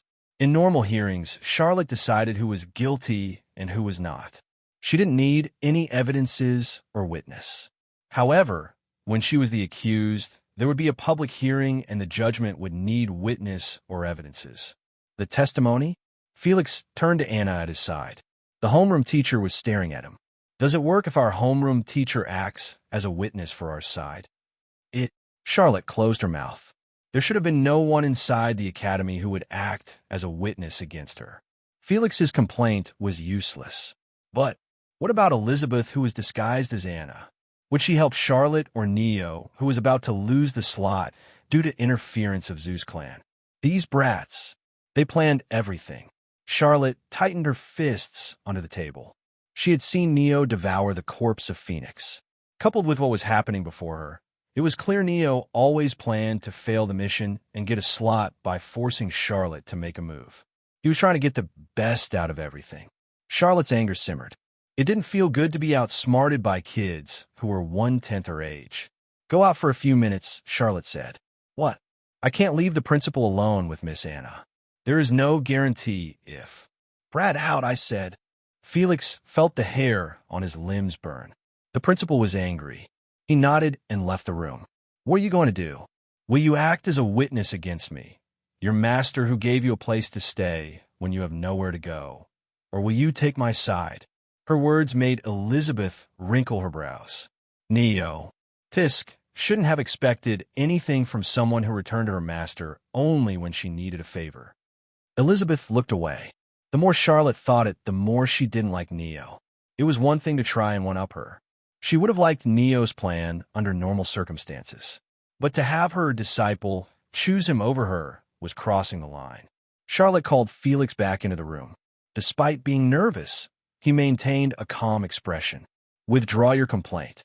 I will deal with the God clans who sabotaged other teams if you do that. Or you can proceed your complaint. Your homeroom teacher here will help you win the hearing against me. However, don't think you'll be safe after dragging my name through the mud. Felix gulped. He was relieved. Everything went as Neo told him it would. I'll withdraw my complaint. He let out a bitter smile. After all, I'd rather not have the principal hold a grudge against me. Charlotte snorted. She returned his credits and pressed the bell. 2 dolls in made costumes entered the room. You call, my liege? Both of the puppets spoke in unison. Their voice was sweet, yet it made one's heart beat faster in fear and trepidation. Goosebumps ran over Felix's skin. Bring Team Umbra, Astra, and Tempest. As you wish. They formed hand seals. Divine energy in the air churned. Dozens of portals appeared inside the room, and students fell from them. What was that? Oh, fuck. My ass. I think it broke. Some of them complained. They fell silent when they noticed their surroundings. Felix locked eyes with Neo. It's done, he mouthed. Good evening, Principal. Lucas stepped forward and greeted. Other students followed behind him. Charlotte nodded. Good evening. I've called you all here because I've noticed some of you using underhanded means to win the slots for the S-rank mission and hinder other teams' progress. Lucas and Harrison's face hardened. It was the first time the principal was getting involved in a matter like this. They looked at each other and then around the room. Noticing Neo's calm expression, both of them had the same thought. How'd he do it? There is no way they could have collected 6,000 credits to start a trial and have the principal act as their witness. Their faces scrunched when they heard her next words. Team Astra and Team Tempest will be disqualified. What? Why? There is no proof we did anything.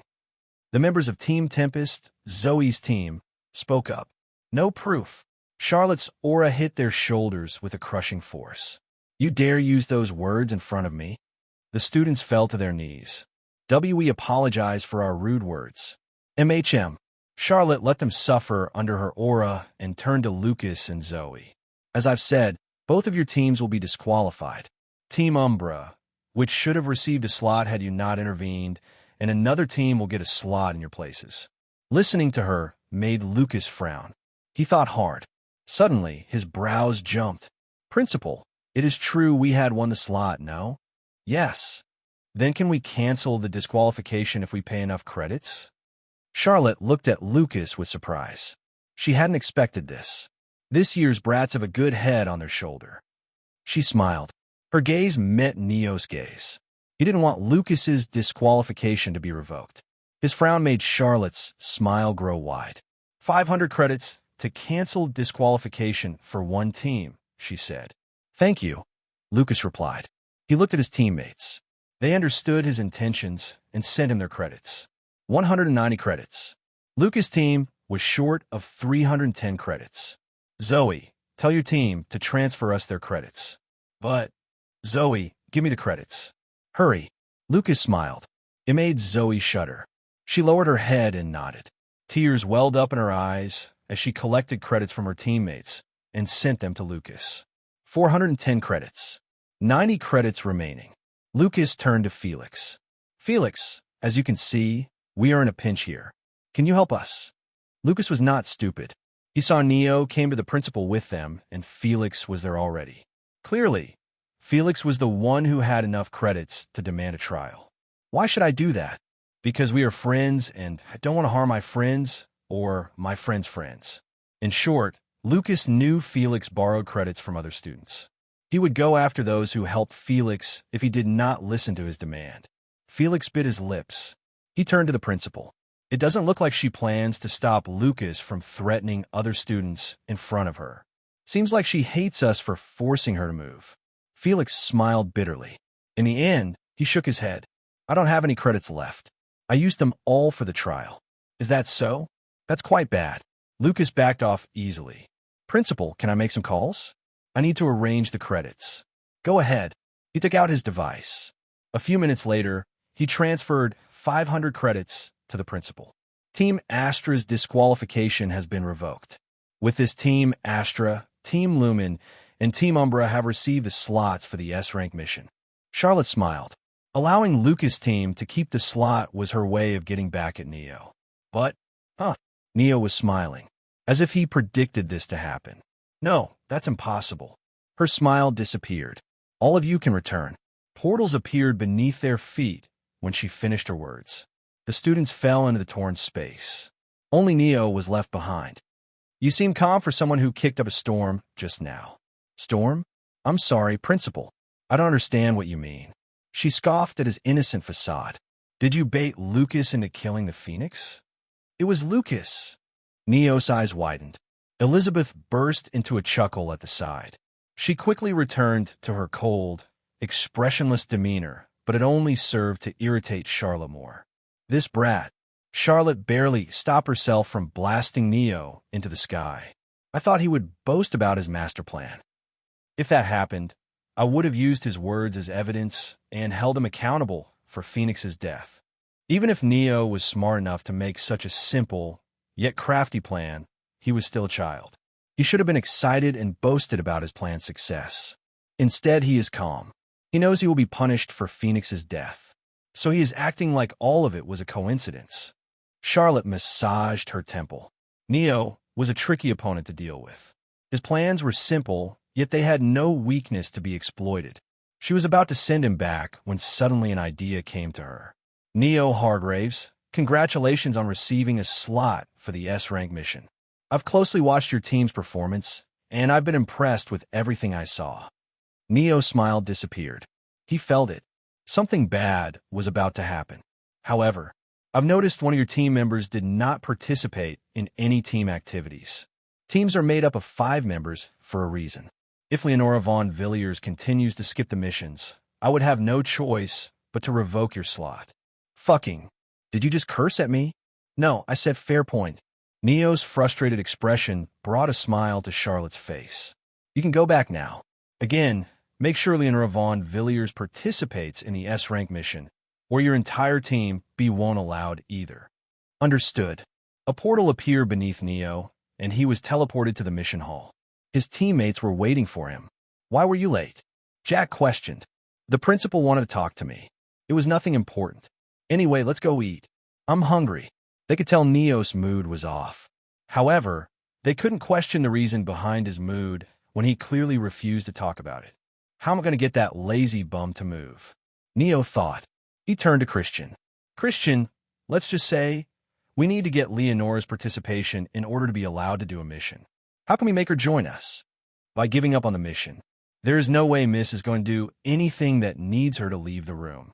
Christian's swift answer made Neo close his eyes. That damned NET. His future didn't look bright to him. Sighing, he entered the cafeteria and saw, what are they doing? Neo couldn't believe his eyes. Neo couldn't believe his eyes. Tell me I'm hallucinating. Yes, I think it's mass hallucination. The cafeteria was filled with energy, laughter, and music. Students danced, shouted, and clinked their glasses. Felix noticed Neo and his team at the cafeteria's door. Neo, come inside. Eat with us. What's happening here? Our team threw a party to celebrate us receiving team slots. Where did you get the credits to pay for everything? We used the credits we borrowed from them. Neo looked at him as if he was an idiot. Felix scratched his cheek. The transfer limit. There's a limit to how many credits you can get from others. The students wouldn't have been able to receive their credits back right now. So we decided to throw a party. He came closer to Neo and whispered.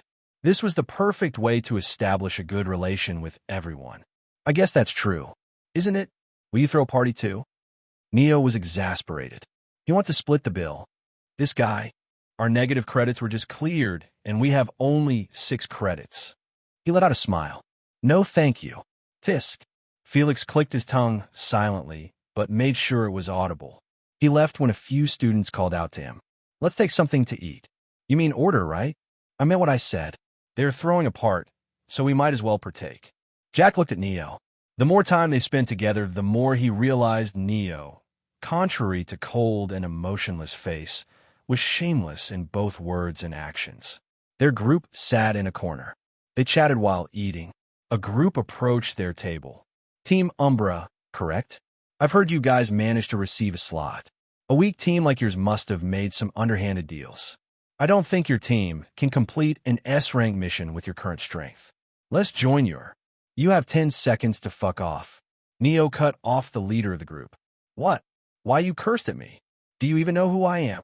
10. You better think carefully. 5. W what? You just skipped the counts. 3. Neo was about to continue when the group took a step back.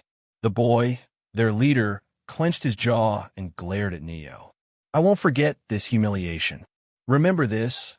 I, Seabass Morris, will have my revenge for this insolent act.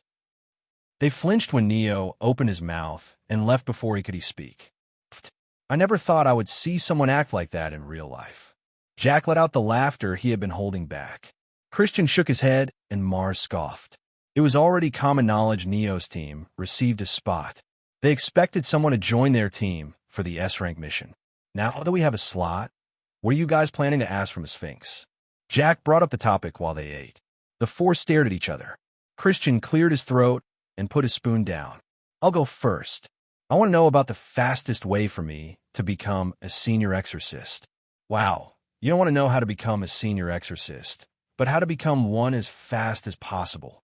That's some confidence, Jack spoke. His off-filled gaze embarrassed Christian. My turn. Jack stood up. He exaggeratedly spread his arms and made big motions. I want to write an autobiography. The title would be, I became the strongest necromancer after receiving an oracle from the Sphinx. They laughed. What's the real question you would ask? I doubt you would actually do that, Christian spoke. Well, Jack let out a wry smile. It's a bit heavy topic I'd rather not about, or it will dampen the mood. To be honest, I'm worried you all will become jealous of my soon-to-arrive success. As if. Christian felt stupid to have expected a serious answer from Jack. Just a few days ago, Jack was trembling when he met their eyes. Going through life and death struggles closed the distances between them easily. Now, Mars' turn. I want to ask for a way to surpass the Supreme. Suddenly, the group fell silent. Supreme was the highest mastery of a magic spell. Barely anyone reached Supreme Mastery in their life. Mars was an anomaly to have achieved Supreme Mastery within a few weeks, even if it was for the lowest Whisper rank spell, since it took years of practice for that. Mars! Christian couldn't complete his words. Don't worry about it. Everyone knows my condition. Mars smiled and continued. My heart is weak and it can't pump enough divine, energy-rich blood throughout my body. It's why I can use only the weakest spell of my element. I'm called one of the strongest in our year because I managed to train the Fire Punch spell to Supreme Mastery. But his comprehension was unparalleled. However, he wasn't blessed with a good physique. No, he was cursed with a broken body. A body that won't grow any stronger. With that, I've reached my limit. I can't grow anymore. It wouldn't take long for everyone to surpass me. Mars clenched his fists. He grinned. That's why I must surpass the Supreme. I'm not giving him my title of a genius. He pointed at Neo. I'll use you as the grindstone for my success. You better not slack off in your training, my rival. Neo wasn't strong. He was weak. If Mars had to be honest, Neo was the weakest in their group. But Neo had something they didn't. A power they could never hope to achieve. His unrivaled drive to improve himself. Mars respected Neo for it. Unknown to Mars, Neo's drive was something he learned from Mars. Neo wanted to be like Mars. Someone who wouldn't give up even if he had to burn his life for just an ounce of strength. Someone who wouldn't bend his morals and take the hardest path without cowering. Burn his life, huh? Neo smiled bitterly when he recalled Mars' future. I bet you can do it. Jack bumped his fist into Mars' shoulder. He turned to Neo. What will you ask from the Sphinx? I want to know about emotions. I'm a darkness user. Someone I know told me I can maintain my sanity if I can understand emotions. Only after he spoke did he realize his words brought the mood down. As a darkness user, Neo was bound lose himself to the darkness. Today, tomorrow, he did not know when it would happen. It was not a question of if, but of when.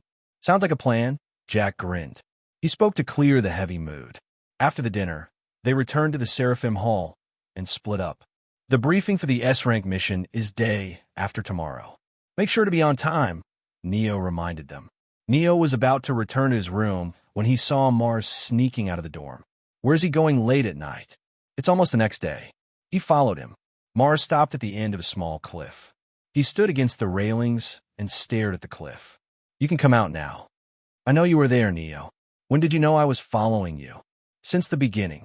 Mars' answer made Neo smile bitterly. Neo stood next to him. Both of them stared at the moon. It would soon disappear behind the horizon and the sun would rise. Why did you leave silently like that? You could have told us. Christian and Jack would have liked this place too. I want to be alone. But, Mars chuckled. A certain someone doesn't understand the logic of privacy. Sorry. Silence fell between them.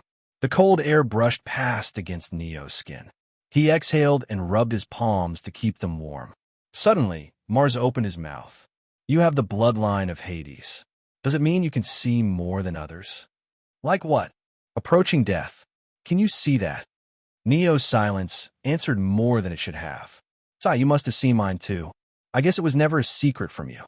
I don't have much time left. My heart is beating on borrowed time. Neo tightened his grip around the railing. He knew. He knew it since long ago. Mars smiled when he noticed Neo's expression. There's no need to look like that. I've come to terms with my death. My only goal is to surpass Supreme before I die. Sigh. This heavy atmosphere really isn't my type. I want to train and forget about everything. though I guess I need to ask that before we return. Mars shook his head with a smile when he saw Neo's confused expression. I made sure you saw me when I sneaked out. Don't tell me you thought you saw me by chance. So even you can make an expression like that. What do you want to ask? Neo asked. He wanted to change the topic before Mars pointed out more of his faults. How long do I have left to live? Neo pursed his lips. How long? His mastery of death was not enough to answer that question. Still, he knew the answer. 2 years. I see. Mars, I think you should. I should ask Sphinx how to lengthen my life instead of how to surpass the Supreme. Neo closed his mouth when Mars said what he was about to say. Mars continued, I can do that. But what's the point of living like that? I've searched through the libraries and legacies of my family, as well as my clan. There was no solution to save my life or to surpass Supreme. Sphinx might have answer to both, but I can choose only one. He reached out to the rising sun. I would burn brightly like a great fire before I die, rather than spending my life as a dimly lit candle flame. Neo could not tell Mars to choose the other option, because he was doing the same. Darkness would devour him soon, and he was still going to use it. Don't tell others about it. You are the only one who knows this. Neo nodded. He turned around and stared at the forest behind them. When Neo turned around, Jack flinched. Does he know I'm here? No, that can't be possible. Mars had no way to sense him when he was hiding in the shadow space, and Neo was too weak to be able to find him. Jack followed them when he saw Neo tailing Mars. It was out of pure curiosity. He never thought he would chance upon such a huge secret. Mars is going to die? Jack was too stunned to think of anything else. Despite the short amount of time he spent with Mars and others, he became a friend of theirs. I don't want to see that. It was clear Mars would choose his strength over his life when he met Sphinx. Should I use my answer for him? Jack bit his lips. He was carrying too many responsibilities to throw them away for a friend he knew for less than a week. He could not put Mars above his own needs. But, damn it, Jack wished he wouldn't have followed Mars and Neo. Neo returned with Mars to the Seraphim Hall. Sorry, Jack, but this was the only way. I can't let Mars die, and I can't give up my own chance. Neo always knew Mars was baiting him when he sneaked out of Seraphim Hall. Since he could guess the reason, he made sure to have Jack follow them. It was not hard to achieve, and the results were in his favor. I'll solve your problems, Jack. So please help Mars this time. Neo disliked manipulating his friends. I don't want to do this again if possible. However, he knew better than to pin his hopes on the future. After returning to his room, Neo looked at the rising sun through the window. I can't go meet with Leonora this early in the morning. Should I take a short nap to pass time? He was tired. It was best to rest and return to his peak condition since the S-rank mission would start the day after tomorrow. S-rank mission. I should try to recruit Morgan again. The group's combat strength will fall by half without her. It's too dangerous. Although Leonora would be with them, she was too lazy to fight. Just when he was about to sleep, he felt a presence swelling inside his mind. Obitus. Neo sat up with a snap. He grabbed his sword. Faint red arcs slithered around the sheath, and tiny condensed flames burned brightly on its edge. Obitus, are you awake? There was no answer. Neo grabbed the hilt. It was complete. At least that was what he felt. Let's try it.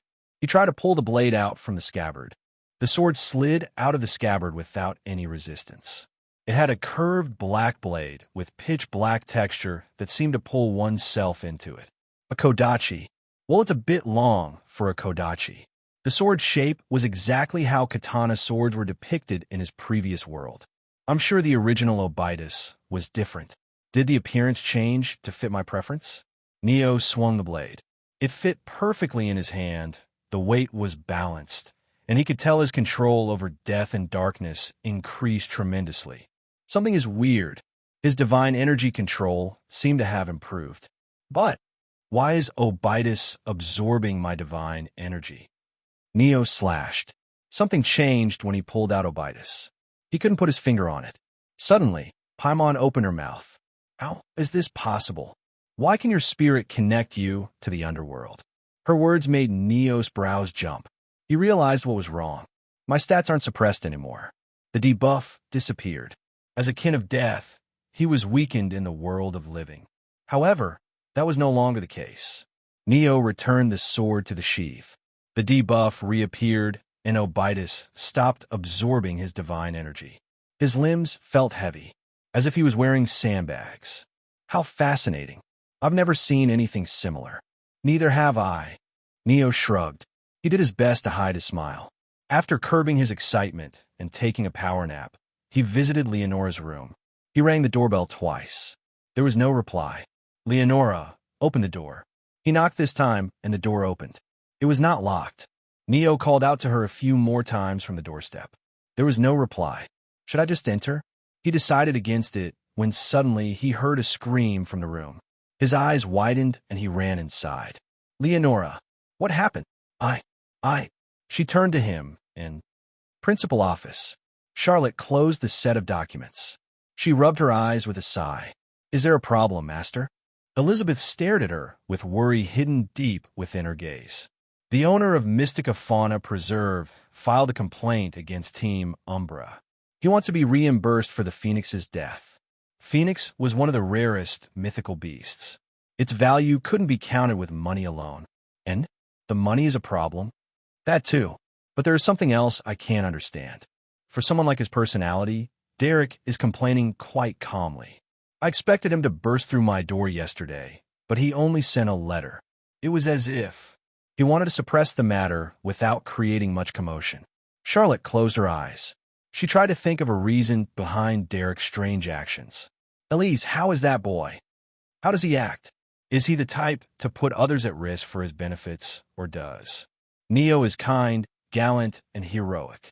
Charlotte closed her mouth when she received a swift answer from Elizabeth. It's my fault for asking the question from you. Sigh, where do my Elise go? You look just like her, but act like a little girl who had her first puppy love. My Elise will never act like that. Elizabeth looked away at the accusation. Charlotte stood up and decided to leave the room. She wanted to get some fresh air. While on the walk, she continued to think about the mysterious circumstances around Neo's A-rank mission. The boy is sly. However, he doesn't look like the type to kill a phoenix just for his personal benefits. Could there be more to Neo's action? Why would he kill an innocent phoenix? He even tried to protect the phoenix. Charlotte repeated the words. How was he able to stay near the phoenix? The bird should have attacked him as soon as he tried to get close to it. The phoenix was not normal. She realized something was wrong. Did Derek know about this? Is this why he was trying to close the case without causing any fuss? An ominous premonition swept through Charlotte's heart. Charlotte's eyes glowed. Her senses expanded crazily. She could see everything inside the academy in great details. Students sneaking out into the bushes, ongoing classes, teachers gossiping in the staff rooms. She zoomed into the Mystica Fauna Preserve. TSK. He ran away. It was now clear to her. Derek was planning something at the wildlife sanctuary. He escaped when he was about to be caught. Tessa, Talia, send an investigation team to the Mystical Fauna Preserve. I want to know everything Derek did there. 2 dolls wearing maid dress appeared behind her. They bowed. Understood, master. The dolls disappeared, leaving Charlotte alone in the long corridor. She sighed as he looked out of the window. Was this a coincidence too? Or did Neo know something was wrong with Derek and did all of this to expose him? It was impossible. Neo, a first year, came to the academy a few days ago. There was not enough time for him to find dirt on Derek. However, the proof in front of her eyes was saying otherwise. Sigh. I hope all of this was a misunderstanding and Derek did nothing. Charlotte massaged her brows. She was beginning to struggle with understanding the full extent of Neo's plan. Leonora's room, Seraphim Hall. Leonora was about to throw her controller in anger when she saw Neo. Her gaze wandered to his back. She noticed the open door. Why did you enter the room without my permission? Instead of answering her, Neo stared at the TV display and game over written on it. Did she shout because she lost the game? He was at a loss when he noticed the room. Empty snack wrappers and soda cans were littered on the floor. Her clothes were strewn across the bed and chairs. The desk, dominated by a glowing monitor and tangled cables, was surrounded by scattered game cases and half-finished energy drinks. Wow, rude, she spoke sharply. First you enter a girl's room without permission, and now you are checking everything. Don't you have any manners? Neo opened his mouth. You think I wanted to enter this dumpster? Neo closed his mouth abruptly. I'm here to have her join us on the S-rank mission. It's better to be careful of what I say. He opened his mouth. I rang the doorbell twice. There was no answer, and I suddenly heard you scream. That's why I entered the room. As you can see, there's no problem here. So get out. Neo took a deep breath. Don't react to her taunts. That's what she wants. I'm here for a job. Focus on it. Leonora was the only heroine he disliked with passion. It was not easy for him to get along with her due to his personal bias. Look, can we just talk? I have something important I need to discuss. Shut it and leave. I'm busy. Like what? He pointed at her room. I bet you haven't attended classes during the past days, and you didn't join us on the missions. What was important enough to keep you busy? I was beating the Emma Shrine 3. Emma Shrine 3? Yup, I beat it in just 2 days. Her smug expression confused him. What's Emma Shrine 3? You don't know about Emma Shrine 3? I guess I shouldn't have expected much from an idiot. She clicked her tongue. It's the game that will receive Game of the Year for this year. It already broke most records. Even though it came out only 2 days ago, it had more sales than entire Sanguine Penguin series combined. Leonora grew excited as she spoke. She stopped, stared at the empty air next to her, and coughed. Suddenly, she became calm. You skipped classes just for a... Neo stopped speaking. He couldn't chastise her. After all, he had been in the same situation when Elden Ring and AC Odyssey were released. He was a worse gaming addict than Leonora. Was she such a hardcore gamer? He didn't like it. He didn't like how he shared his favorite hobby with her out of all people. That's what you say because you can't understand the greatness behind Enma Shrine 3. I bet you can't defeat even the first boss. What? Neo failed to realize how smoothly and confidently Leonora was talking when she was within her room. He stopped caring when he challenged his inner gaming addict. You think I can't do what you did? Gaming was the only field where he could call himself the best.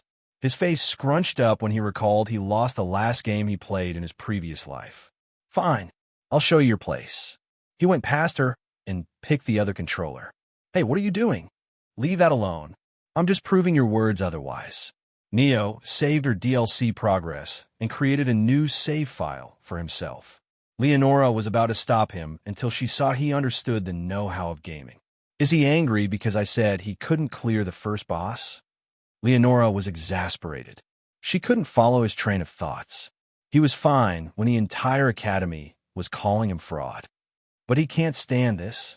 Seeing Neo focused on the game, Leonora felt he forgot why he came to meet her for. This game is like Elden Ring. It's almost like it's plagiarized. Neo frowned. What's Elden Ring? A game, Neo said. A good game.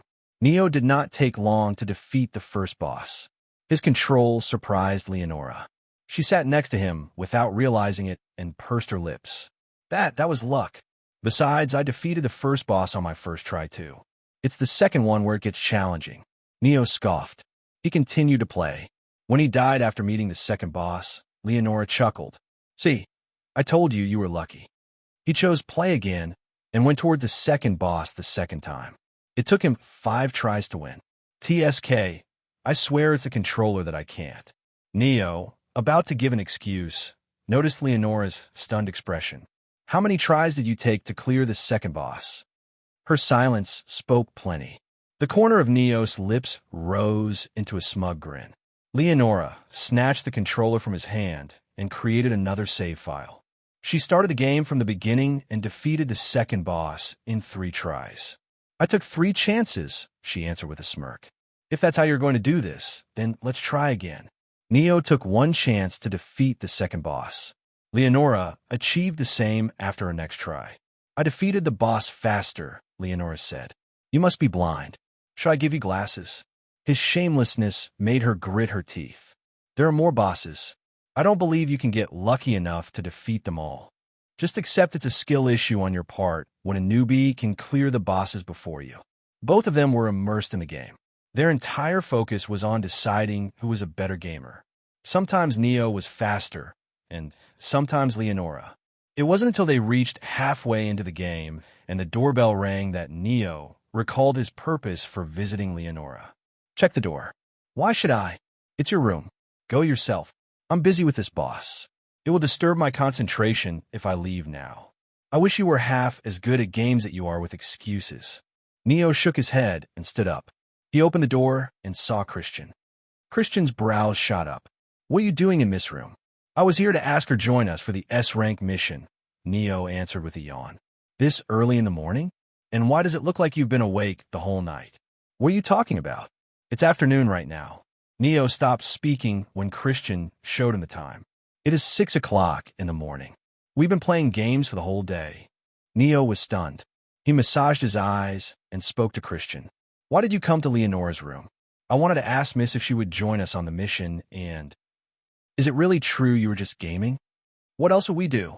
Neo rolled his eyes. Come in. Christian followed him into the room. Where is Miss? She's playing the game in the hall. There was no one in the wide hall. He saw Leonora through the open door. She was sleeping in her room. Is she faking sleep because Christian came? What is he, her mother? Neo entered her room.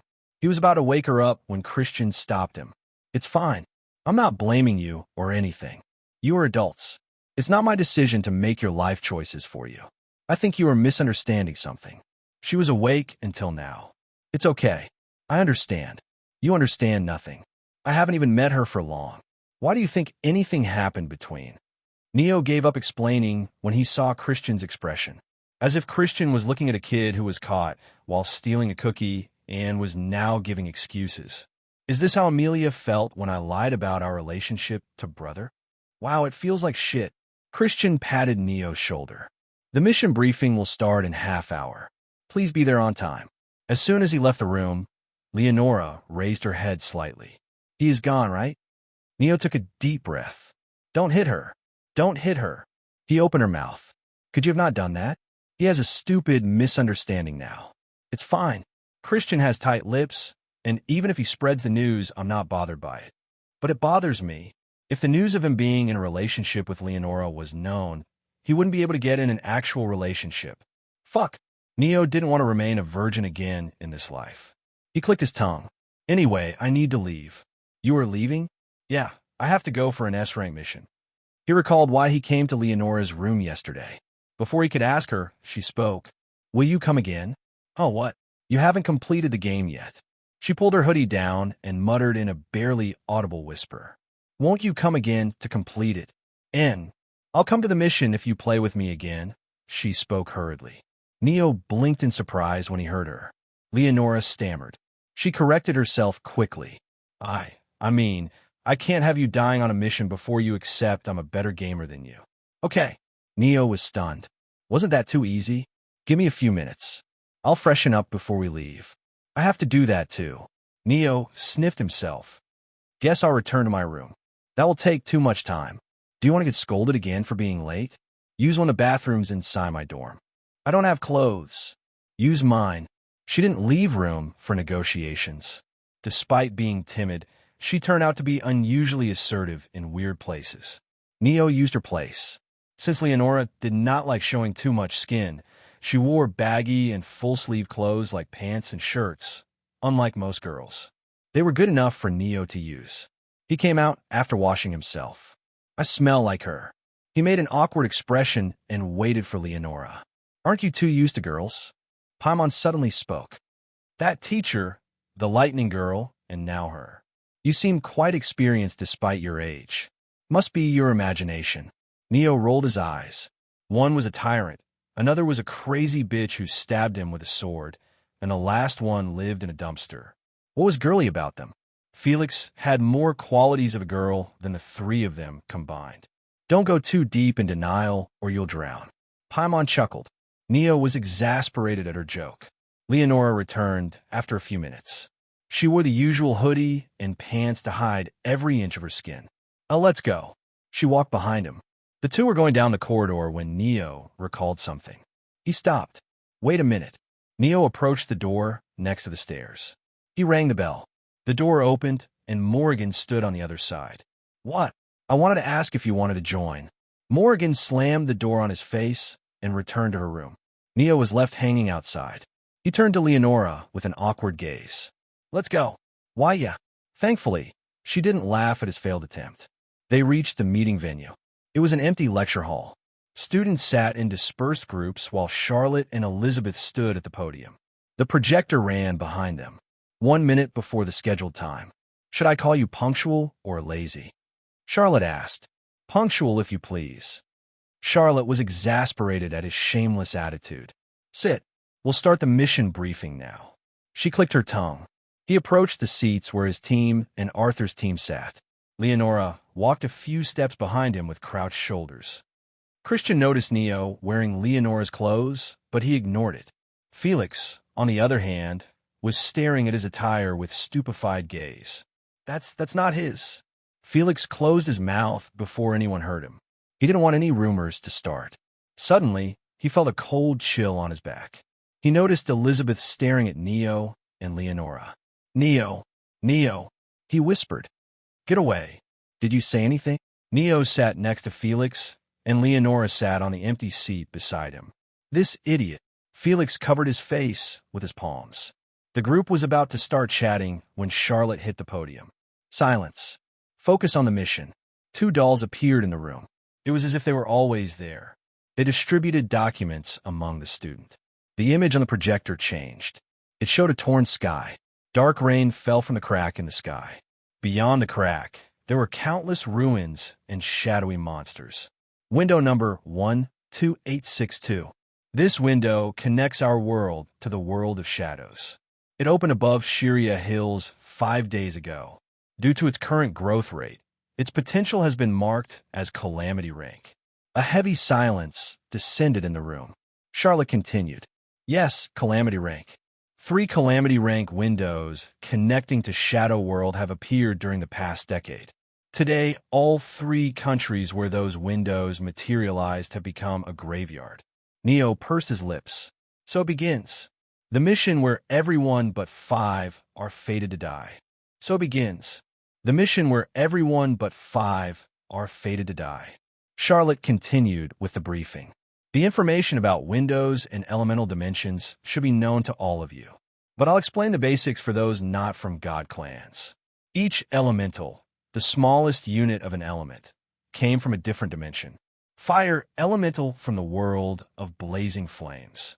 Death elemental from the world of eternal death. These elementals seeped into the real world through windows. The area around a window where multiple dimensions coexisted due to the formation of window was called zone. There was a lot one could excavate from zones. Treasures of elemental planes, rare metals, exotic beasts, elemental seeds, mythical fruits. However, zones were equally dangerous. If the window wasn't destroyed, the elemental dimensions would invade through them and consume the real world. Your mission is to close the window number 12862. Students gulped. Windows were not easy to close. And a window connecting to world of treacherous shadows? Only those with a death wish would go there. I have a question.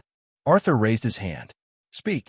If the window can become a calamity rank window in the future, why are awakened demigods like us were selected for this mission? Isn't it better to send someone stronger? We can do that, and we will do that if you fail the mission. Pardon? Arthur's face hardened. Failing to close the window, especially one of the world of shadows, meant guaranteed death. No, death would be a mercy. The shadows never killed. They granted a fate far worse than that.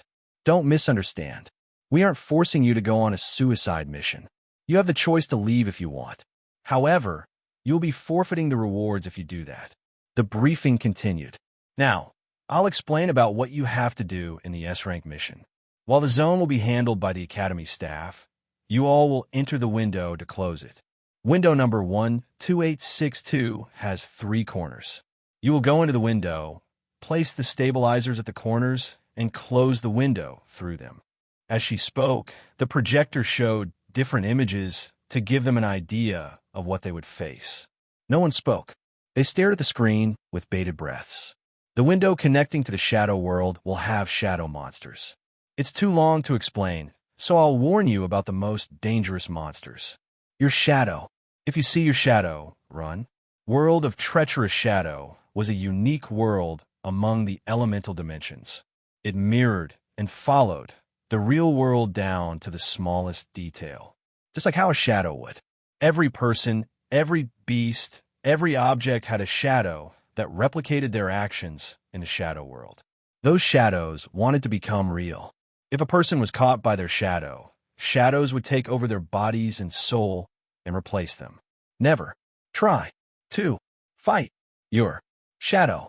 Charlotte looked them in the eye. It's impossible to defeat your shadow. Just run. That's all from my side. Professor Anna will distribute the equipment to you. The briefing ended.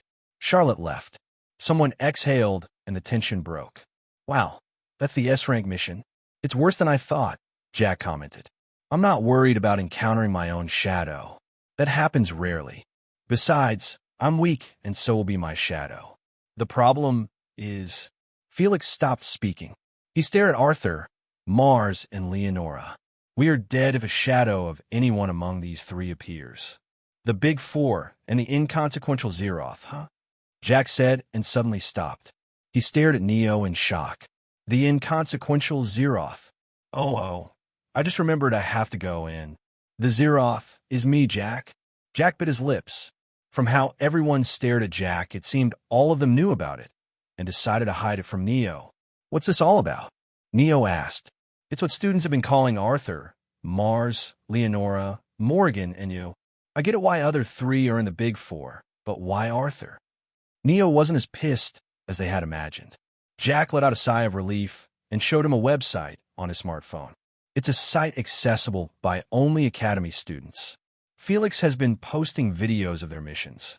Coupled with Arthur's performance during the ranking tournament, most students think he is on par on Mars and Leonora. Neo scrolled through the website. Damn, Felix has good editing skills. He ignored the rumors about him. He had more important things to focus on. Giving a fuck about opinions of students who ranked lower than him was the last thing on his list. If all of you are wasting your time, follow me to the zone, Elizabeth said. The students left the lecture hall. They went towards a location where the ranking battle took place. Elizabeth brought them to a hill. Wow, that's a window. A crack in the sky, spanning hundreds of meters, looked down from above. Black rain fell from it. The forest below was covered in shadows. Academy staff, wearing special suits, fought the monsters born from the window's contamination. The pressure of the window pressed down on them heavily. Neo could feel goosebumps rising over his skin. Elizabeth passed them watches. This watch will warn you when your shadow enters within 100 meters of your range. It also shows you the depth level. Don't go too deep or you might fall into the world of treacherous shadows. The corners are located at depth level. Elizabeth continued to explain. Neo could not focus on her. He was staring at the screen before his eyes. Quest: single-handedly defeat the shadow of Arthur Kingsley. Reward: Immortal EXP plus 50 time affinity. Accept/refuse. Neo took in a sharp breath. The quest confirmed Arthur's shadow will be there. I have to defeat Arthur's shadow alone. The quest was impossible for the current him. However, the reward: time affinity. I can't give up on it. Neo cursed his luck. He had to make a choice.